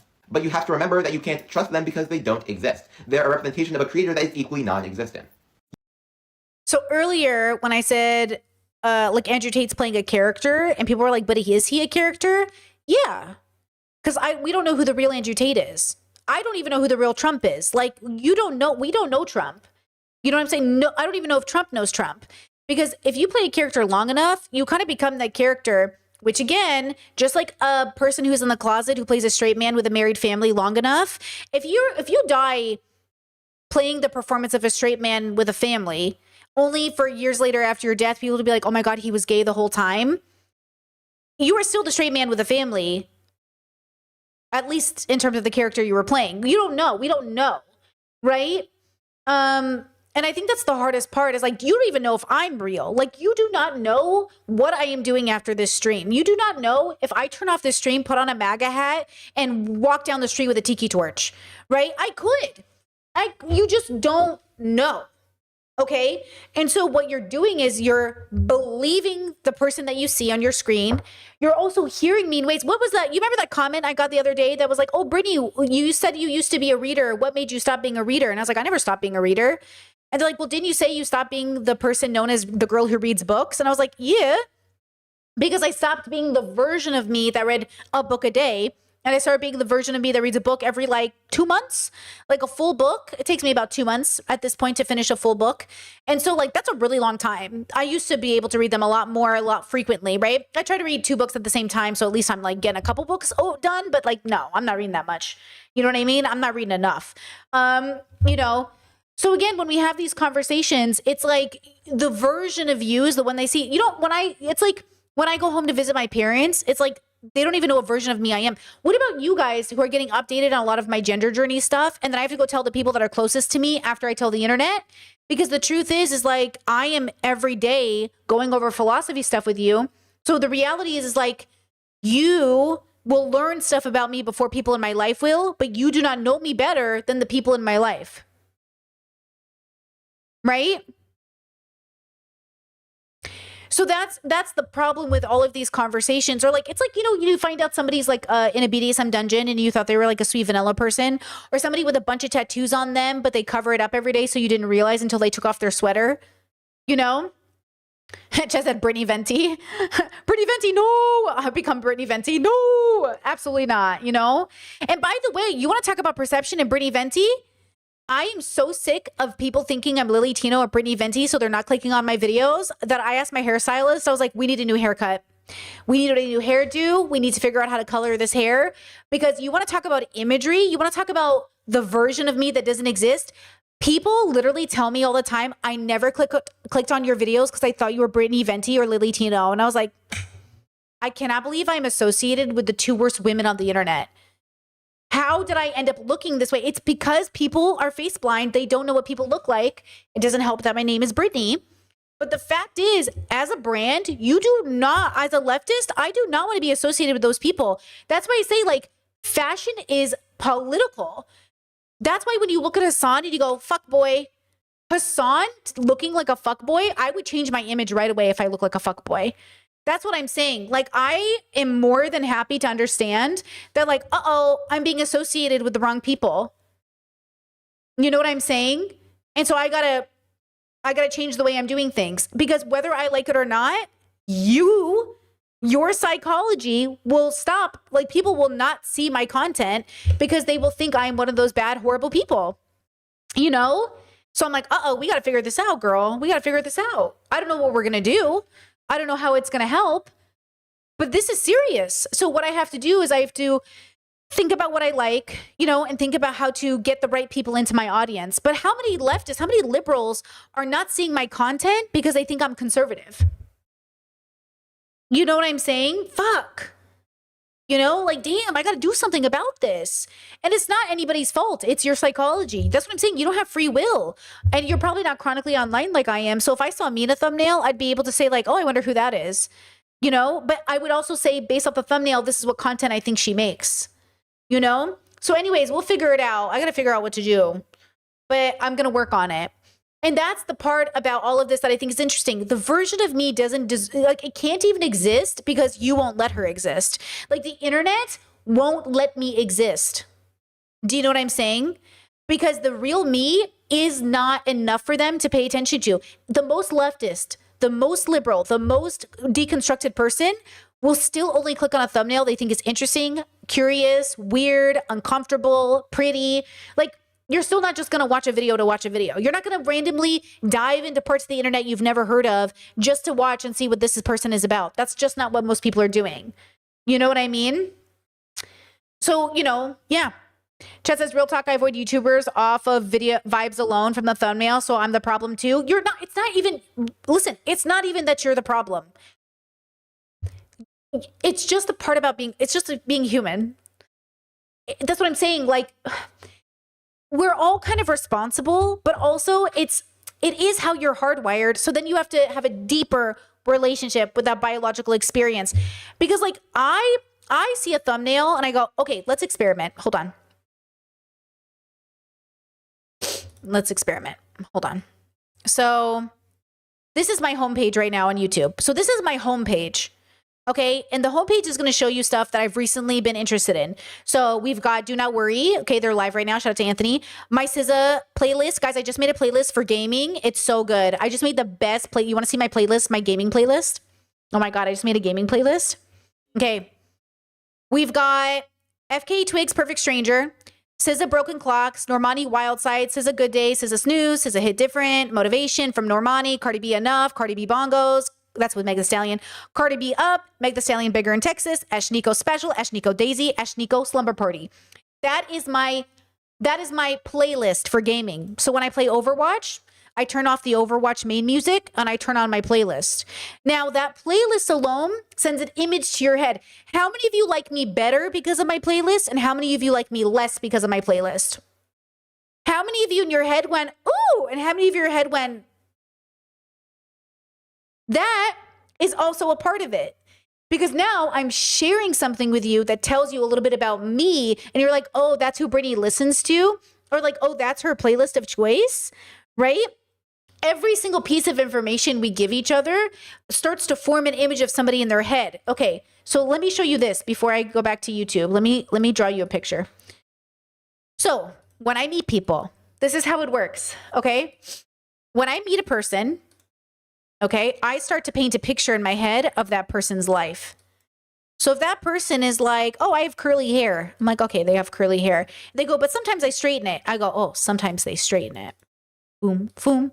And they're like, oh, I love coffee. I'm like, oh, cool. They're like, but I like it ice cold. I'm like, oh, but they like it ice cold. Okay, I add it to the painting of that person. They go, oh, actually, I used to go to church when I was younger. I go, okay, church.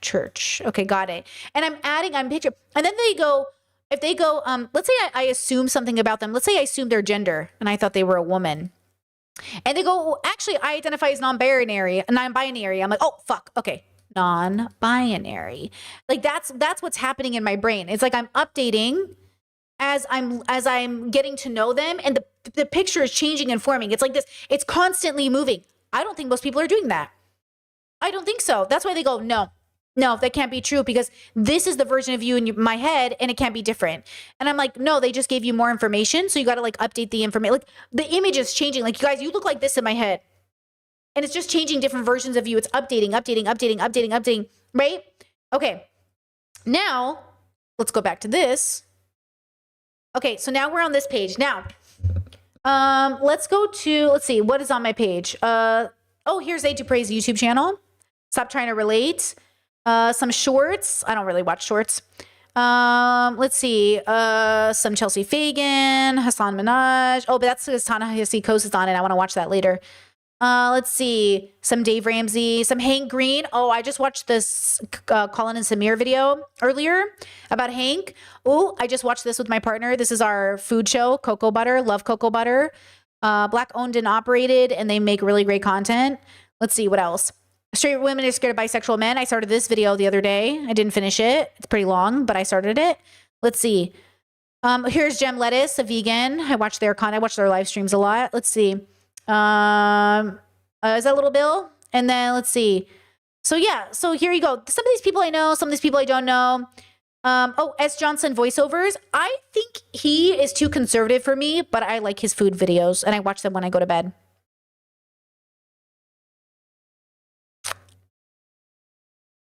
Anyways, but I don't really like, I'm not like, you know what I mean? What are you gonna do?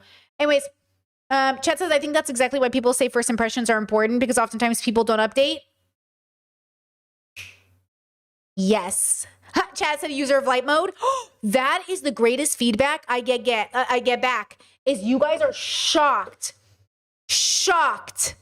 that I am a light mode user. And I am shocked you guys do dark mode. I can't see shit. I'm like, I can't see anything. That is amazing to me. That is like, that's what I'm saying. Like, oh, the different bubbles, the different expectations, oh, the different stuff. But yeah, first impressions can be so intense for people. It's very hard to update. It's very hard to update for people. Absolutely. Okay, absolutely. Or even Discord. Discord was so look, my own video came up on the recommended. Here's my new video that I just put out on my second channel. Even having a second channel.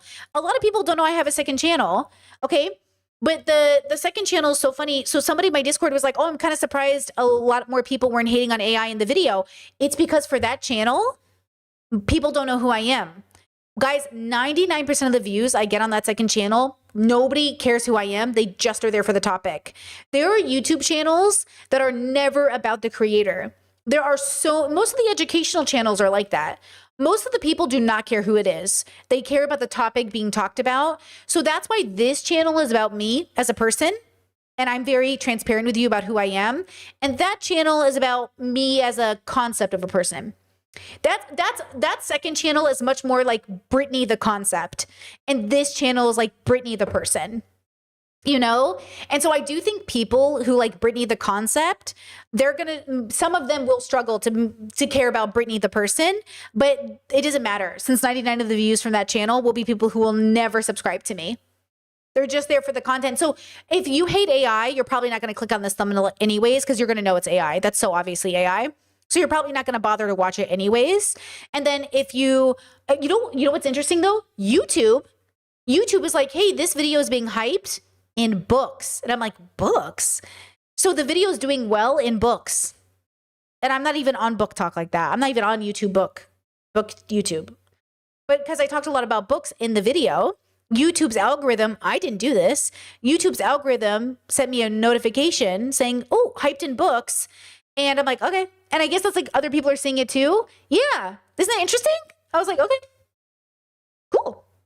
You know? Right?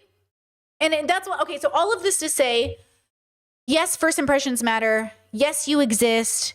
But what does existing even mean in a world in which people are only seeing a part of you anyways? And you know, this plays into a conversation I started today as well for the NPR podcast, Work Does Not Deserve Your Full Self.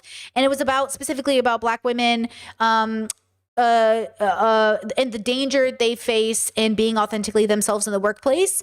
And it was about like, you know, do you owe work 100% of your authenticity? And the host was like, as much as I love NPR and I love working here, no. And I was like, yeah, no.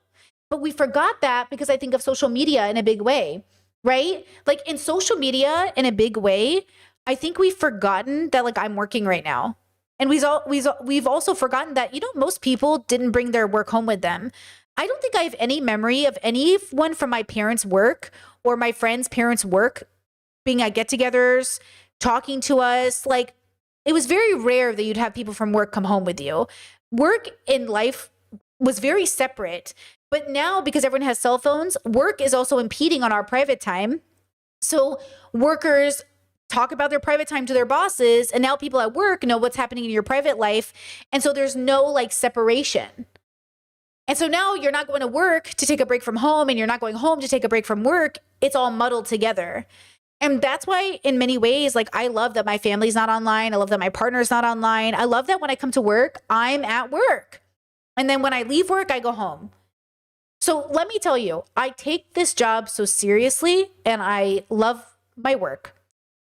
And I also want to say, I love clocking out for the weekend. I love clocking out for my Sundays because sometimes this job is like every other customer service job. It's like, okay, like it really is like any other customer service job. And it's not about the main customers. You come in, you have the same coffee order and you get to know them and they're nice people. It's always about the anomaly of the person coming into your work that you do not know, who tries to take advantage of other people, bother other customers, cause major fucking issues. And you're just like, Jesus Christ. It's not about the everyday person who comes in with the same order. We love those people. It's always about that fucking asshole who just comes in and feels entitled. I saw another comment that was like, they wrote like a novel. And then they were like, I'm assuming this video will be, or this comment will be deleted, like Brittany deleted my other comment, something like that. And I said, for the record, I don't delete comments. I just straight up block people. But I'm thinking about blocking you now because you sound fucking entitled. Like the entitlement of not recognizing, like, I don't delete comments. YouTube deleted your comment because you probably said something fucking stupid, or they didn't like the way that it was something got flagged. But I don't block, guys, I don't delete comments. I block you. I skip the whole stage. If I think your comment should be deleted, I'm more likely just to block you. So just a heads up. But the entitlement of writing a novel length comment and then saying, I bet Brittany's going to delete this one. Oh, better than yet, I might just block you. Don't piss me off. You are not entitled to leaving a comment on my video. Okay? You're not entitled to that. Especially not one where you expect me to read it. Like, how obnoxious to write a long ass message and then be like, I expect Brittany to read this for free, and then maybe even respond? Please. Okay? Absolutely not. Okay? Absolutely not. Anyways, with all of this said, if you think the world sucks and you're not going to do anything about it, look in the mirror. If you think the world sucks and you're ready to do something about it, congratulations. There's so much you could be doing. Be angry for the world and feed your community. Don't be angry at the world or you'll become a school shooter. Okay? When you leave comments on people's content, remember they might see it and think about the social consequence you have in making that decision. Okay, just think about it. And then if you're going to make a video about someone, recognize they could watch it and also recognize that you can still make content about people without harassing them and sending your audience after them. And we can have differences of opinion. We can do all of these things without creating a mob-like reaction to this situation. Wait, before I leave, one more TikTok that actually hits home on this, and then I'm over this. Okay, I'm hanging up on you. Did you guys see this comment? This is how mob mentality goes in the wrong direction because humans are unreliable. If you don't want to use the S word, you're unreliable. You are unreliable and cannot be trusted because the moment you decide to hate somebody, you don't even know how to mob justice correct. Okay? Are you guys following this story? This girl puts out a video. This tattoo shop writes a comment. Black Shoe Tattoo says, the only interesting thing in you is me. Okay? She calls him out and says, oops, somebody forgot to log out of their work account. And then look at the update. Look at the update. Did someone forget to change to their sock puppet account? Hello, everybody. I wanted to make a quick update. First of all, yes, I know that Black Shoe Tattoo deleted all of the original comments. And yes, I'm aware that he posted me on his story and is still making videos. That's his choice. Second of all, I just want to say I am uncomfortable with the level that this has gotten to, and I also don't condone people reaching out to people. I also don't condone people reaching out to people that are not involved. That includes Lacey, the other tattoo artist at Black Shoe Tattoo, his family, and also I would like to make a quick mention that this shop in Las Vegas that has a similar name is not involved. Stop making bad reviews. His wife reached out to me. Very distraught. He's getting accused of things that he didn't do and is not involved in. And if you guys would just leave that business alone and everybody else alone, that would be great. Meanwhile. Okay, so basically, the mob justice decided to not only write reviews on the wrong fucking tattoo shop webpage, because you guys are fucking dumb, then they actually went and harassed people that weren't even involved. Okay, this is what I'm saying. You can't trust people. They're so unreliable. Like, Jesus Christ. This is why I say when we do activism, there is usually a like a functionality and a leadership to it. This is why you need good leaders. But when you start a hate campaign on the internet, there's no leader to tell the fucking sheep to go anywhere. And look, you're not a bad person for being a sheep. We're all sheep, okay? But sometimes the herd need a little sheepdog. You know what I mean? We need a little sheepdog. Because it's just crazy to go harass people. Guys, I'm serious. Like, I know the internet says this and it says it's aware that hate fuels content. But you know that's you, right? That's what I'm saying. Like, do you know you're the hate fueling the content? Okay, and that's what we're all trying to figure out. That's what I'm trying to do with my work too. I'm trying to figure out, like, okay, the role between the content I put out, I've privated so many of my videos where I'm like, I went too hard here. I'm gonna private that. Or I still believe that, but the way I said it was too mean. I'm gonna take it down. Okay, I try my best. I don't think a lot of these people are even on the first rodeo. And I'm saying you haven't even tried the first level of holding yourself accountable. Don't come at me and my community as a whole that's already trying. Okay? That's the problem with talking about conservatives, because they're like, oh, but what about you? No. Don't come at me, bro, because I'm already here. I'm saying you got to start while I keep going. Okay. So again, sorry, one more thing. Okay. It's not about it's not about, look, if you are both on a journey and you've got the conservative person and they're like, hello?